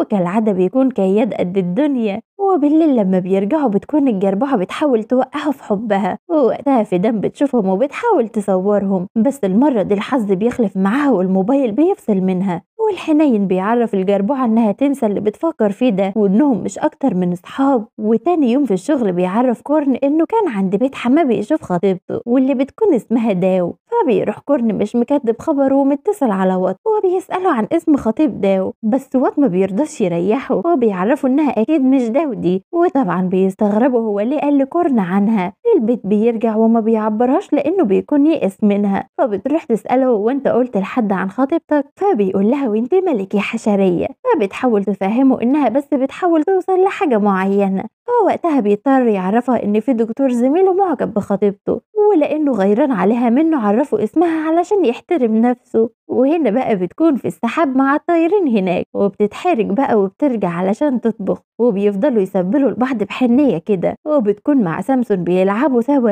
وبيكون حابب علاقتهم قوي، وبيسأل نفسه ان امه كويسة جدا معاها ليه هي شايفة انها عايزة تسرق فلوسها. وبتكون بقى مستنية وات قدام الباب، وبتلاقي ان هو متغير، ولما بتسأله عن سبب تغييره بيعرفها انه زهق من التمثيل واللعبة بتاعتهم دي وان الاحسن انها ترجع داو. فبتزعق فيه لانها مش هتنهي المسرحية دي غير لما تلاقي دليل تقدمه لجدتها علشان تنهي فكرة جوازها من الدكتور الخاين ده. وبتمشي وهي بتتأفف وبتلاقي الحنين طالع في وشها وبيسألها كنت فين؟ فبتعرفوا انها كانت بتتمشى شوية. فبيصدمها ان هو شافها مع وات وهم بيتكلموا. فبتحاول انها تفهمه ان هو كان مجرد سلام عادي، بس هو بيرخم عليها انهم كانوا بيتكلموا بطريقة قريبة كده مش كأنهم جيران وخلاص، وانه بقى متأكد انها مش طباخة عادية نهائي. فبخفة دمها بتعرفه انها طبعا مش خدامة عادية، دي سبيشيال جدا. فبيعرفها ان هو نفسه يعرف هي سبيشيال قد ايه وبيقرب منها على اساس كده بقى، وهي بتفضل تصرخ ومن جواها بتتمنى انه يحصل حاجة. فبتفتح عينيها بتلاقي ان هو مشى من بدري. فتاني يوم على الفطار سامسون بتعرفهم انها رايحة المعبد، وده علشان تتأمل شوية وتدعي ان داو توافق على جوازها من ابنها. وبيروح علشان يوصلوها للعربية بيلاقي الجربوعة مستنياهم بره. وقتها سامسون بتطلب من فيدان ومسنان لولي يهتموا بالبيت وكمان بالحنين. فأول ما بتمشي بتعرفهم الجربوعة انهم هيهتموا بالبيت والطبخ، لكن الحنين هي هتهتم بيه. وبتعرفوا بقى انها جايبة شوية لبس ما يتلبسوش لزوم الاهتمام، وبتطلب من البنات يودوا لها الشنطة الأوضة، وبتعمل بقى نفسها ست البيت. وعايزة اقول لكم خدوا نفسكم عشان اللي فاتكم واللي جاي بقى كوم تاني. وبتروح بقى من غيظها تديهم عصير، وده طبعا علشان تعرف هما بيعملوا ايه بالظبط في الوقت اللي الدكتور بيكون بيربط ايديها علشان ما تتحمرش بيه. ولما بيفتح الباب بيلاقي انها كانت بتتصنت عليه. وقتها بتشوف الجربوعة وهي مربوطة وبتفكر في حاجات مش مؤدبة، وبتقول له معرفش انك منحرف قوي كده. فبيعرفها ان هي اللي منحرفة لانها بتتصنت عليهم وهم بيعملوا حاجات كبار. فوقتها بتاخد ديلها في سنانها وبتجري. وتاني يوم الصبح على الفطار بيطلب منها 2 بيض، وده علشان يقوي نفسه والبروتينات تبقى عالية. ومن غزها منه بتكسر البيض بايديها، ولما بتروح علشان تديهم له بتلاقي الجربوعة معاه وبتطلب منها 3 بيضات بس نيين، وده علشان البروتين يبقى عالي عالي عالي. وبتكون بتتميز على الحنين قدامها، وده بيخليها مشعللة من الغيرة. واول ما فيدان بتمشي بيبعدها عنه، والجربوعة بتطلع واخدة البيض علشان تعمل بيه ماسك لوشها.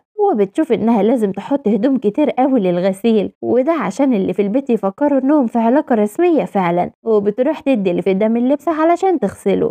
ومن هنا بقى هتبدأ تصرفات الجربوعة تبان. فعندكم اول حاجة بتعملها انها بتجبرها تغسل هدومها على ايديها مش في الغسالة، وده بحجة إنها بقت مرات الحنين ولازم تسمع كلامها، وكمان هدومها غالية ومش لازم تبوظها. وبعد ما بتخلص الغسيل بتدخل البيت بتلاقي إنها رامية مناديل في كل مكان، وكمان قاعدة تبري القلم على السجادة، وطبعا ده كله بيكون انتقام منها علشان رفضت يكون عينيها في البيت. بس فدان بتطلع قروبة ومش بترضى تلم وراها زبالتها وبتسيبها لها وبتمشي، فبتروح وراها في الوقت اللي فدان بتكون بتمسح الأرض، وبتكون الجربوعة بتجري وراها وبتتزحلق وبتتهم فدان إن هي اللي وقعتها. بس فدان بتعرفها إن هي اللي مريحتش نفسها وعلشان كده وقعت، وبتطلب منها ما يعملوش مشاكل سوا.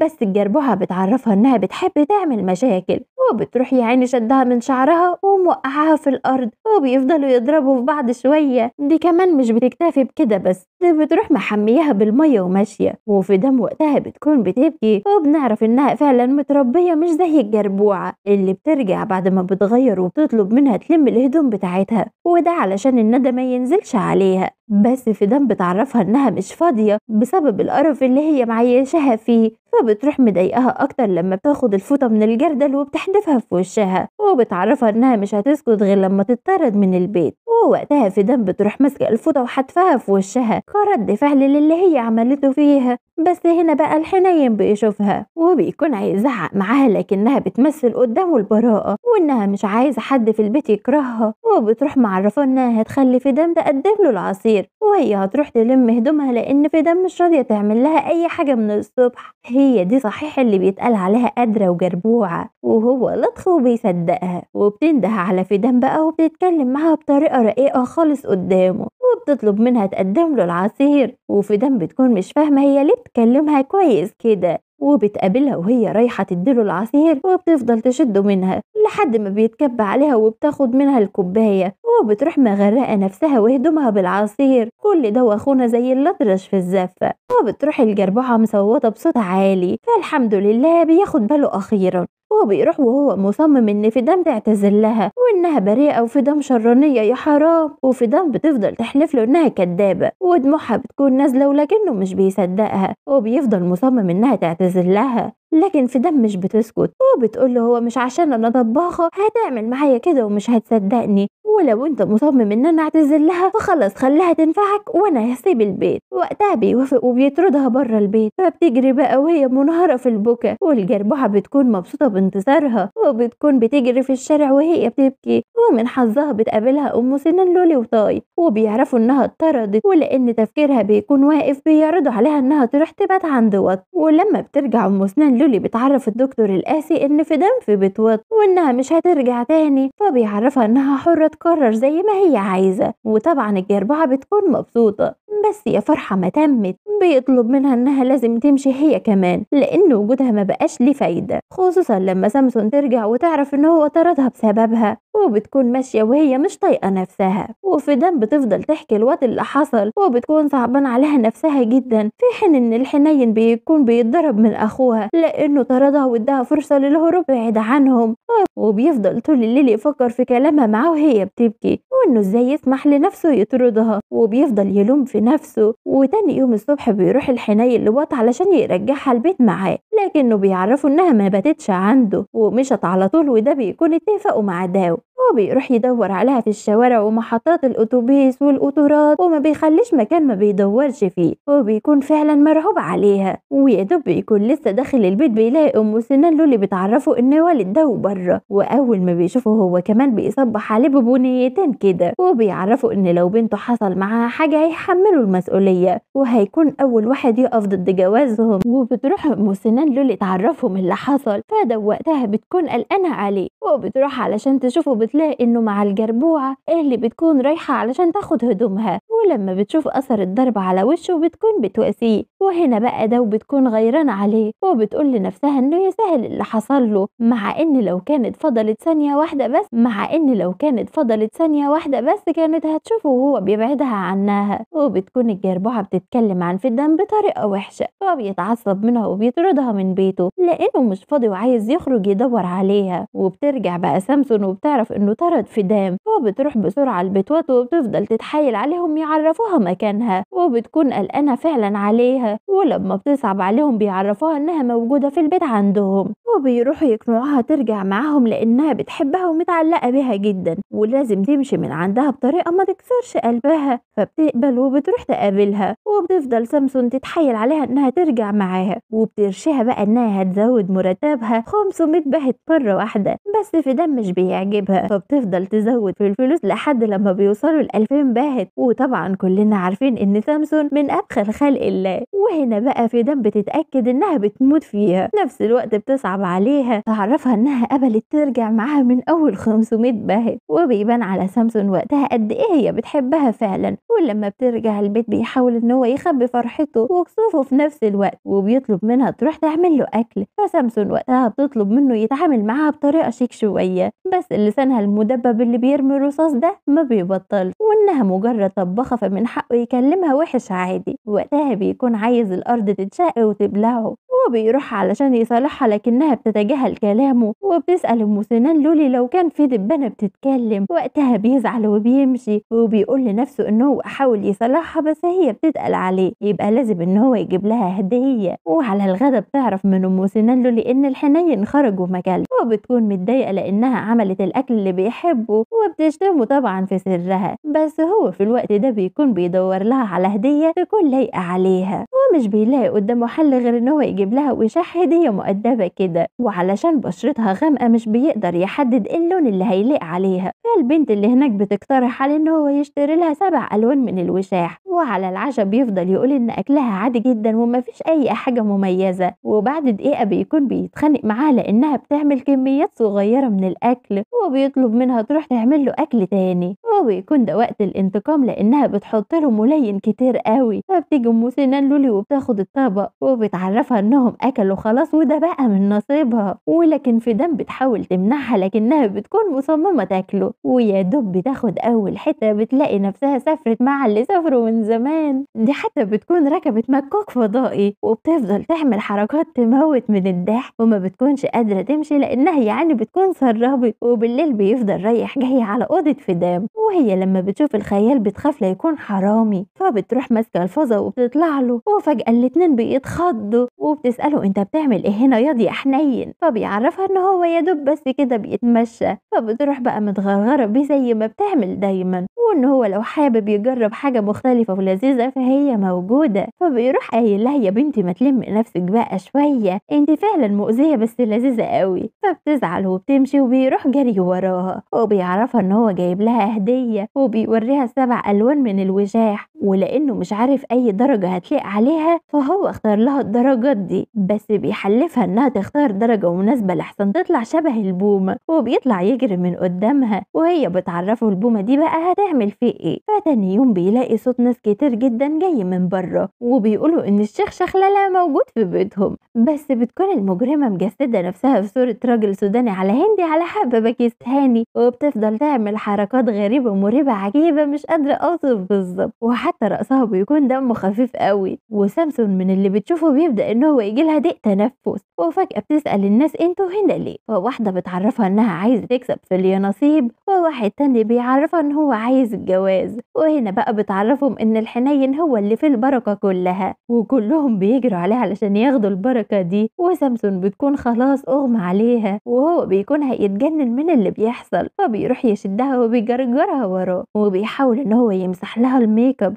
وبيسألها انت ليه متنكرة كده يا داو، وهنا بقى عيونها بتبرق زي الصقر، وبتقول له مين بقى داو دي اللي انت بتشبهني بها يا اخويا، انا فدام. وبيسألها لو انت مش داو ازاي لونك الاسود ده جه على ايدي، ووقتها بقى بتعرفه ان بقالها 3 اسابيع بحالهم ما اخدتش شاور، وعلشان كده اتكون على جسمها قشرة سودا. بصراحة البت مقنعة، بس هو بيجرجرها وراه علشان يكشفها قدام سامسون، وبيلاقي انها لسه في حالة اغماء، وفولو بتقول لها عاجبك اللي عملتيه ده، فهنا بقى بتحاول انها تبرر موقفها، لها، وبتعرفهم إنها معذورة لأن الحنين جاب لها ألوان طرح عجيبة، وإنها أول ما لبستهم بتلاقي إن روح البركة حضرت جواها وبتعمل تاني الحركات المريبة بتاعتها. فبيطردها بقى وقتها من البيت لأنه زهق منها، فبتاخد فوق وشها وبتكون هتمشي، بس هو بيجري وراها وبيعرفها إنه يقصد تخرج تروح لأوضتها وإنه مش فاضي بقى إن هو يدور عليها تاني. وتاني يوم بيشوفوا الخبر اللي جربها بتكون سربته للصحافة وإنهم خلاص هيتجوزوا، وبيفضلوا يدوروا عليه مش بيلاقوه، وده لأنه بيكون في أوضتها بيدور على أدوات التخفي بتاعها بس مش بيلاقي أي حاجة، وبيكون خارج بيلاقيها في وشه وبتفضل تصرخ لأهل البيت إن حد ينقذها وإنه جاي أوضتها علشان يضحك عليها. فبيحاول إن هو يسكتها وبيعرفها يعني لو قلتلك أنا هنا ليه هتساعديني؟ فبتقوله أكيد، قولي انت بس عايز ايه. وقتها بيقول لها اديني ادوات التخفي بتاعتك. وهنا بقى كل الاعدادات بتاعتها بتدخل في بعضها، وبتلاقي انه بيبص لها بصات كده مش اللي هي، فبتخاف على نفسها وبتصرخ بعلو صوتها. فبيقول لها هي خطوات سهلة وبسيطة وهخليكي تعترفي بكل حاجة يا قطة. وبيفضل يقرب منها كده وهو بيضحك، ولما بتحاول تبعد عنه بيقعوا كده كده. وبتدخل عليهم سامسون وبيكون الوضع غير لائق بالمرة، وبتجري تستخبى في سامسون وبتعرفها انه عايز يغتصبها، وبتطلب منه سامسون يبرر موقفه الزفت ده. وقتها بقى بيعرفها انها متنكرة في زي خدامة وانها بيضة وشعرها ده مستعار، وبيفضل يشد في شعرها بس هي بتفضل تعمل حركات كده وبتجري منه، بس هي بتهرب وبتجري بره الأوضة خالص. أم سنان لولي بتسأله هي اللي بتتنكر مش مفروض تحلي نفسها؟ هو انت شايف انها كده حلوة؟ فبتقول لها نعم يا اختي انت راخي. أم سنان لولي بتغمز لها وبتضطر انها تعدي الموقف، وسامسون بتروح رافعة البلوزة بتاعتها علشان تشوف لونها وبتلاقي ان مفيش اي كلام صح. هنا بقى في دم بتروح رازعاه مقلب محدش خده، وبتعرف سامسون انه بيعمل كل ده لانها كشفته وشافت اشياءه، بس هو وقتها بيفهم غلط. فبتاخدهم اوضته وبتديلهم ادوات التخفي على اساس انها بتاعته، وبتعرفها ان هو اللي بيحب يتخفى في هيئة بنت، ومش بنت عادية دي بنت مالها ليلي. وبتوري لها بقى صور وهو بنوتة وبيكون لابس بواريك وحاطط ميك اب وبيكون مزقوس خالص. فسامسون بتكون مصدومة ان هو بيحب الرجالة ولكنه بيفضل يقنعها ان هو بيحب البنات وهيتجوز بنته والله، بس هي مش بتصدقه وبتمشي وبتكون هتموت من الفرحة لانها انتصرت عليه، بس بيعرفها انه مش هيسيبها وهيفضحها قدام الناس كلها. فبتعرفه انها مستنياه وانه ما يبقاش يتأخر بقى. وتاني يوم بيكون في اجازة من الشغل ورايح الشط علشان يشتغل هناك، ووقتها سامسون بتقول له رجلي على رجلك، هو انا هسيبك تاني لوحدك؟ انت خلاص بقى مشكوك في امرك يا قمر. وبتضطر انها تاخد معاهم في دم ام سنان لولي، واول لما بيوصلوا بيكونوا بيتكلموا ان الجو حلو، ووقتها بتسحب نفسها وبتروح تتمشى بعيد عنهم. فبيروح وراها وبيفضل مصمم انهم ينزلوا المية سوا، وده علشان يشوف اذا لونها هيفضل زي ما هو ولا هيتغير. فبتحاول انها تهرب منه وتعرفه انها مش بتعرف تعوم، بس بيجبرها تنزل معاه المية ولونها بيبدأ يبان واحدة واحدة. بس لانها محظوظة الحظ اللي في الدنيا كله بتلاقي ام سنان لولي بتغرق في الوقت ده، وبيكون فاكر ان ده حوار من بتاعهم علشان تهرب منه زي كل مرة، بس لما بتروح تنقذها بيغرقوا هما الاتنين مع بعض. وبيعرف وقتها انهم فعلا مش بيعرفوا يعوموا، ولما بيخرجهم من البحر في دم بتكون قطع النفس خالص، وبيفضل يعمل لها تنفس صناعي وكمان مساج للقلب.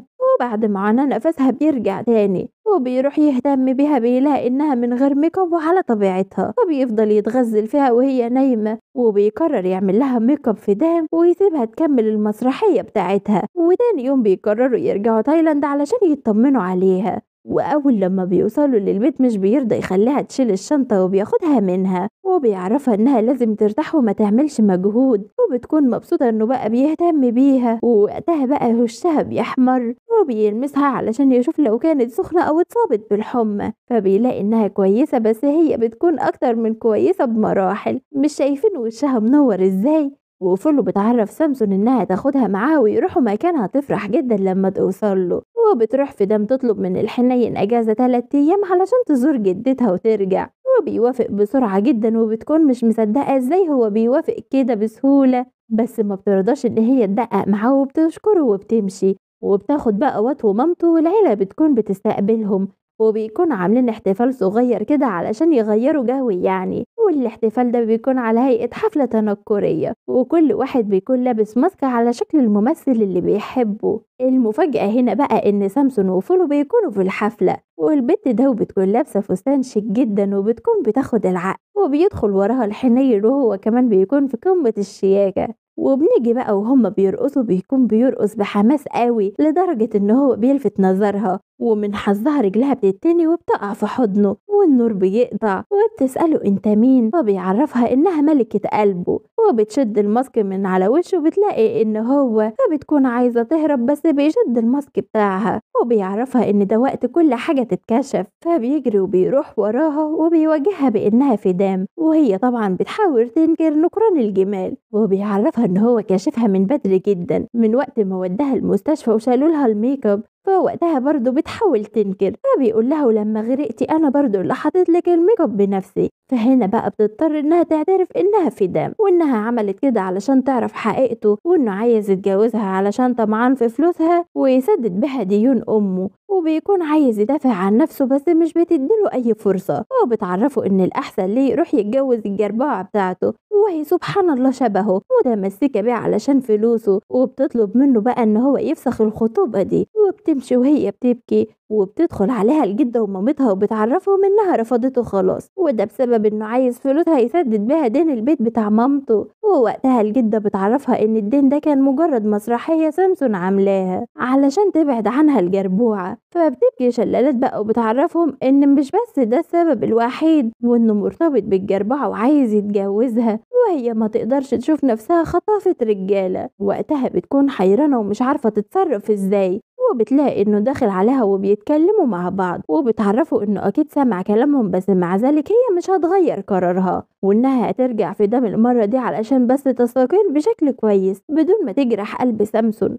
فوقتها بيعترف لها بكل حاجة بيحس بيها، وانه الاول ما كانش بيطيق اي حاجة اسمها داو، بس بعد ما اتعرف عليها فعرف انها بتتقمص شخصية فدام بدأ ان هو يقرب منها اكتر علشان يعرف شخصيتها، ووقتها بيقع في حبها وبيكتشف انها احلى واطيب قلب في العالم، وبيلاقي انها بتبكي جامد جدا من كلامه، وبيوعدها ان دي هتكون اخر مرة تبكي بسببه، وبيمشي وهو بيبكي اكتر منها لانه بيحبها اكتر حد في الدنيا. وبيرجعوا بقى تايلاند وبتكون بتسأل أم سنان لولي عنها، فبتدخل عليها وهي ماسكة العصير في ايديها، سامسون بتسألها عملت ايه من غيري، فبتعرفها انها عملت لها كل الاكلات اللي بتحبها، وكمان أكلة النهاردة دي هتكون على حسابها، وبيفضلوا يبصوا لها باستغراب انها انانية جدا لان سامسون فعلا بتحبها بجد، وهي بتختار ان هي عايزة فلوسها، وبتكون ماشية وهي حزينة وبتلاقي ان الحنين طلع في وشها، وبيعرفها انهم خلاص مش هيتجوزوا اللي يديها الحق انها ترجع بيته تاني، فبتعرفوا انها عايزة تمشي واهل البيت بيحبوها مش كارهينها، فبيعرفها ان دي انانية كبيرة جدا منها وان ملهاش الحق تعمل في مامته كده، وبتكون بتعمل لها اخر اكلة وهي بتبكي لانها ما كانتش تعرف انها تتعلق بيها كده. في الوقت ده بتروح تعرف الحنين ان الجربوعة مستنية على الباب، وبيكون معاها كورن اللي أول ما بيشوف فدان بيتعرف عليها وبينده لها باسم داو، ووقتها الجربوعة ما بتكدبش ودنها وبتروح تشدها من الباروكة، ولما بتلاقي إنها فعلا داو بتفضل تهزقها، وده لأنها شخصية مش سوية، وبتسأل الحنين هي دي بقى اللي انت عايز تسيبني وتتجوزها، فوقتها الحنين بيديها فوق راسها وبيقول لها فوقي يا ولية كده، ده أنا كنت مشغلك عندي بالفلوس وعمري ما ارتبط بيكي يا معصعصة. وقتها بقى داو بتفرح، وكورن بيعرف إنها استغلته علشان تعرف عنها معلومات تخرب بيها حياتها، لما بتعرف الحنين انها مخطوبة لواحد اسمه ماكس وعايش في لندن، ودي بقى بتكون صدمة للحنين، وبتروح الجربوعة تجري على سامسون وبتقول لها روحي شوفي خدامتك المفضلة اللي بتخدعك من شهور طويلة. وقتها سامسون بيحصل لها انهيار من اللي بتسمعه، وكورن بياخدها من قدامهم لانها ما عندهاش كرامة بصراحة، وده بقى بتحاول انها تصالح سامسون لكنها بتلومها لانها حبتها زي بنتها، وبتطلب منها تاخد اي حاجة لها من البيت وتمشي، وانها حتى لو وافقت انها تتجوز ابنها هي مش هتوافق، فبتاخد حاجتها وبتمشي، وبتلاقي الجربوعة مستنياها على الباب، وبتكون بتتكلم معاها كأنها قتلها قتيل، وبتكون ماشية فبتشدها وبيقع من ايديها الادوات بتاعتها وبتنزل علشان تلمها فبتروح شيطها برجليها. وقتها دو بقى بترد لها كل اللي عملته فيها وبتدي لها قلمين سقع حاجة كده رايحة للسنترك، وبتعرفها انها جربوعة وما شافتش بهالة لا تربية وانها هتربيها كويس الفترة اللي جاية لو ما احترمتش نفسها. وبتكون عايزة ترد لها القلم بس دو بتهددها وبتعرفها ان المرة دي هتجيبها من شعرها وبتمشي، لكن الجربوعة كده بيغلب ملامح وشها وبتعرفها انها مش هتخليها ترتاح في حياتها. وبالليل بقى طيب يعرفها ان في حد بيسأل عليها، وأوبا بقى المفاجأة الكبيرة خالص، ماكس بيطلع رجع من لندن. وانا عندي بقى سؤال يا جماعة، هو ليه كل اللي بيحبوا ده وحلوين قوي كده؟ المفاجأة بقى الجربوعة هي اللي بتكون وصلته البيت وده لما بتكون رايحة بيتها وبتلاقي بالصدفة النوت بتاعه قدام الفندق وبتفتحها بتلاقي فيها صورته مع داو. وقتها بتعرفوا انها صاحبتها ولو حابب ممكن توصلوا ليها. في الوقت نفسه اللي بيكون الحنين بيعمل حساب للتوافق بينهم وبيلاقي انهم مخلوقين لبعض، بس لما بيدخل بيت واد بيلاقي داو ماسكه في ايد ماكس الملبن ده، والجربوعه ما بتتوصاش بقى وبتعرفهم على بعض وان ده الحنين خطيبها القديم، والحنين يا حرام بيكون رايح علشان يصلح العلاقه بينهم، بس بيلاقي نفسه بيطلب شويه سكر من واد وبياخد السكر وبيمشي وهو بيقول انا دكتور وعاقل، ازاي اصدق وهم زي اللي الكتاب كاتبه ده؟ وبيلاقي الجربوعه وراه وبتساله اكيد دلوقتي هترتبط بيا. هنا بقى بيضطر ان هو يخرج عن صمته وبيعرفها ان هو مش هطل لمؤاخذه، وانه عارف ان كل اللي هي بتعمله ده علشان الفلوس، وانها لو عرفت توقع واحد اغنى منه هتسيبه في ثانيه، وان كمان قلبه مليان بحب داو. وبيمشي وبيسيبها تاكل في نفسها، ومن موقع هذا بقول لها تستاهلي يا سرمو. وبيروح وات وداو يوصلوا الملبن للاوتيل، وبعدها بيروحوا علشان ياكلوا سوا، ووات بيسالها اتكلمتوا في ايه، وبتعرفوا ان الملبن عرض عليها الجواز، ووات لما بيسمع اللقمه بتترد في زوره، وبتعرفوا انها ما ردتش عليه بس دلوقتي هي عارفه الاجابه، وبتطلب منه يوديها للفندق بسرعه، وهناك بتشوفه هو لا مؤاخذه تاني بالبورنوس، فبتعرفوا انها عايزه تقول له خبر حلو حبتين، بس الحبتين مش هيبقوا حبتين كمان شويه. فبيطلع راجل مؤدب وبيلبس خلاجاته، وبتعرفوا انها موافقه على عرض جواز بقى، فبيفرح وبيقول لها ثواني وراجع. وهنا بتشوف بوكسر رجالي مش من النوع اللي بيحب يلبسه، وبتشك ان في حاجه غلط، وبيجي علشان يقدم لها بقى خاتم الجواز، فبتروح هي مقدمه له البوكسر، وقتها بيحاول يفهمها ان ده مش نوعه المفضل، فبتشك اكتر وبتجري على الحمام، وبتلاقي هناك الواد القمر قوي جدا فاكرينه، وبيطلعوا ان هما الاتنين استغفر الله العظيم حاجه كده ما بتتوصفش، وبتطلع تجري وهي منهاره وبتسال نفسها انا ليه ما فيش اي حاجه بتعدي معايا مظبوطه. فبتلاقي الحنين في وشها وبيركبها العربيه، وطبعا بيطير بيها وما بيخليهاش تتكلم مع الواد ماكسي، ومن جواها بيكون مصدق بقى، وبتساله انت عرفت ان انا هنا ازاي، وبيطلع ان هو كان ماشي وراها علشان يعرف اذا كانت مرتبطه بفعلا ولا حوار. فبتكون بتبكي من اللي بيحصل معاها وبيروح ماسك ايديها. وهنا بقى بالظبط بتبدا حكايه جديده، لما بتصحى الصبح بتلاقي ملاك نايم جنبها، فمش بترضى انها تصحيه وبتنزل تتمشى براحتها، بس طبعا هو بيحس بيها وبيروح وراها، وبيعتذر لها انه اخدها المزرعه بتاعتهم بدون اذنها، لكنها بتشكره انه عمل كده وبيسالها بقى ايه اللي حصل. فبتعرفوا ان ماكسي بالكسره، ولازم نقولها بالكسره لانه طلع لا مؤاخذه عارض عليها الجواز. وهنا بقى الحنين طبعا ملامحه بتتغير، لكنها بتكمل كلامها وبتعرفوا انها وافقت وكانت رايحه علشان تعرفه بقرارها يا حرام، لكنها بتتفاجئ ان صاحبها مصاحب خطيبها. وهنا ملامح الدكتور بتتشقلط من حزن الفرحه وزقطتها وحبه نعنشه، وبيسالها انت ازاي مبسوطه مش حزينه؟ فبتعرفوا انها مبسوطه لانها بتحبه هو، فطبعا لازم دماغ الراجل تعمل ايرور كده، اللي هو ازاي ومنين رايح يودي على فين. وبيسالها ازاي يا ستي انت بتحبيني وازاي هتوافقي تتجوزي واحد غيري؟ وبيطلع انها يا حرام كانت هتضحي بحبها ليه علشان سامسون طردتها ورفضت تجوزه ليها، وانها بنت اصول ومش هتقبل تتجوزه بدون موافقه مامته. وبتروح ساكته شويه وقايله له هو ايه بقى يا معلم، احنا مش هنعترف بقى ولا ايه؟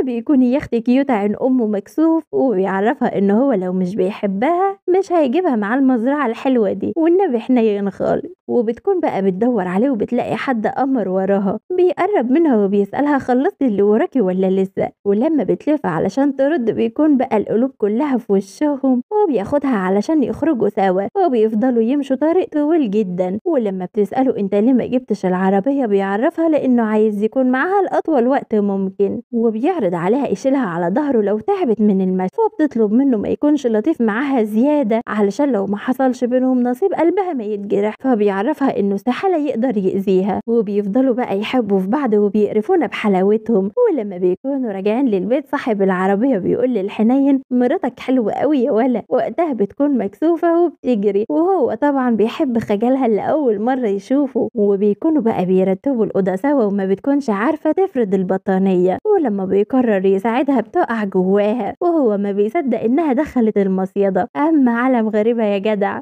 وبيكون بيعمل لها الاكل بنفسه، ووسط ما هم بياكلوا بيعرض عليها الجواز، فالبنت بتتصدم من السؤال وبتقول له هو ايه عرض الجواز اللي بيحصل واحنا بناكل مكرونة عادية ده؟ فبيروح واخدها من ايديها وطالعين الجنينة، وبيكون عامل لها ديكور رقيق زيه، وهي من الفرحة بتفضل تبكي. وبيعترف لها بقى انه وقع بالفعل في حب طبخته اللمضة وفي حب داوي الهادية، وان في كل حالاتها بتسعده وتفرحه، وبيطلب منها تديله فرصة علشان يسعدها ويكون سندها في الحياة. فهنا حرفيا بيكون لازم انها توافق، وبيروح ملبسها حتة خاتم يا لهوي يما على جماله. وفي وسط حضن الفرحة لازم يجي حتة نكد كده من البنات لما بتسأله ست حماتي هنصالحها ازاي. وهنا بقى بتبدأ المؤامرة لما بتفضل سامسون تنده على حد يجيب لها الأكل، وبترجع بقى في دم للمرة التانية وبتقدم لها الأكل لكنها بترفضه وبتطلب من أم سنان لولي تعمل لها أكل، وبتفضل تعتذر لها وبتطلب منها تسامحها لكنها بتكون رافضة رفض تام. بس في دم بتعرض عليها تسامحها وهي هتنفذ لها أي حاجة تقولها. وقتها سامسون بتطلب منها تخرج من بيتها،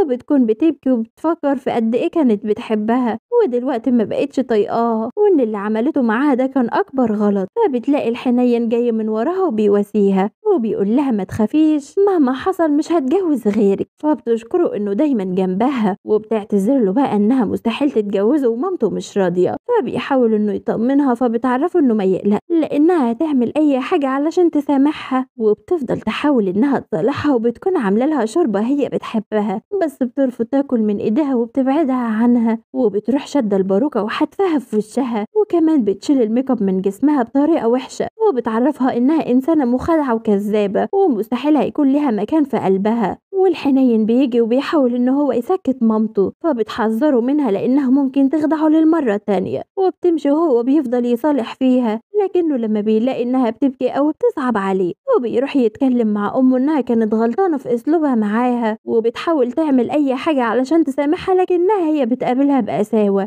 وبيشرح لها هي ليه اتنكرت كده بس هي بتكون ولا حياة لمن تنادي. فبيعرفها بقى انها سواء قبلت او رفضت هو هيتجوزها، وهنا بتعرفه انه لو عمل كده هتتبرى منه فبيضطر يقدم لها احترامه وبيعرفها ان ده قراره الاخير وبيمشي. ولما بتيجي الجده وبتعرف منها ايه اللي حصل بتكون سامسون سامعاهم وهم بيتكلموا، وبتروح الجده تتكلم معاها وبتعرفها انها غلطت بس اكيد مش قصدها انها تاذيها ابدا، وانها بتحبها جدا وعلشان كده رجعت علشان تستقيل، وانها ما قدرتش تكسر بقلبها. وبتقوم جايه بقى ضربه على الوتر الحساس ان هم كبروا في السن ويقدروا يفرحوا باولادهم، وبتطلب منها تفكر تاني وبتفضل تفتكر في كلام ابنها وكلام الجده وبتكون بتبكي لانها بتحبها فعلا. وتاني يوم على الغدا بيعرف الحنين امه ان حدد ميعاد الفرح وكل حاجه خلاص جاهزه، فبتروح ماشيه وسايباهم وده وكمان ما بتكونش عارفه هو عمل كل ده امتى. فبيعرفهم انه اخد اجازه اسبوعين وظبط كل حاجه، وبتعرفه انها مش هتقدر تتجوز بدون موافقه مامته، فبيطلب منها انها تسيب كل حاجه عليه وهو هيحلها، وبيوعدها انه مستحيل يزعلها وبيحضنها حضن حنين شبهه. وبيجي بقى يوم الفرح والجربعه بتكون بتحضر نفسها وبتفتكر كل المساوئ اللي شافتها منهم سواء من مامته او الجده او هو او داو، وبتكون واخده الشيكات اللي بيكون كاتبها لها وكمان طوق ورد اسود، وبتقول ابقوا وروني بقى هتتجوزوا ازاي، انا لازم افضحكم وسط الناس كلها. فبتروح لقاعه الفرح وبيكون الشر بيطلع من عينيها، وفي الناحيه التانيه سامسون بتكون ندمانه انها مش هتكون جنب ابنها في فرحه، بس الجربعه كل تخطيطها بيروح في الهوا وده لانهم لغوا الفرح ومحدش عارف السبب. وسامسون بتكون راجعه لتايلاند وبتلاقي الحنين وهو لابس بدله الفرح وبيكون زي القمر بس من غير عروسته، وبيعرفها ان هو لغى الفرح وما يقدرش يتجوز وهي مش جنبه. وقتها لها بتبكي لأنه بيحب ده وهي كانت السبب إنه ينفصل عنها، فبتصعب عليه وبيقول لها أنا مش هتجوز ده وأنا هتجوز حد أنت بتحبيه. وبتطلع فدان قدامها وبتكلمها بطريقة فدان المسكرة وبتطلب منها إنها تكون مرات ابنها ولازم إنها توافق بسرعة. وهنا طبعا سامسون بتوافق وبتطلب منها تناديها بماما، فبتعتذر لها فدان وبيتصالحوا بقى. وطبعا الحنين بيكون مفيش أسعد منه في الدنيا. وبالليل بقى بيعملوا فرحهم وسط العيلة والمقربين بس، وأخوها بياخد موافقة فولو على الجواز وبيلاقي نصه الحلو. وتخيلوا أم سنان لولي هي كمان طيب يلبسها الطرحة وهيتجوزوا. وطبعا أحلى اتنين في المجرة بيكونوا في عالم تاني من الحياة وبيفضلوا يحبوا في بعض كده بهدوء. وفي الفرح بيفضلوا ياخدوا صور تذكارية بتعبر عن فرحتهم وفرح الناس اللي حواليهم. وتعالوا بقى بعد 5 سنين بيعدوا هوا كده بيكون عندهم ولد وبنت أشقية وواخدين طبع في دم وحلاوة أبوهم. وبس كده بيخلص المسلسل في حب وحنان. ولايك بقى وشير كتير واشتركوا في القناة وفعلوا الجرس علشان يوصلكم كل جديد. بحبكم، سلام.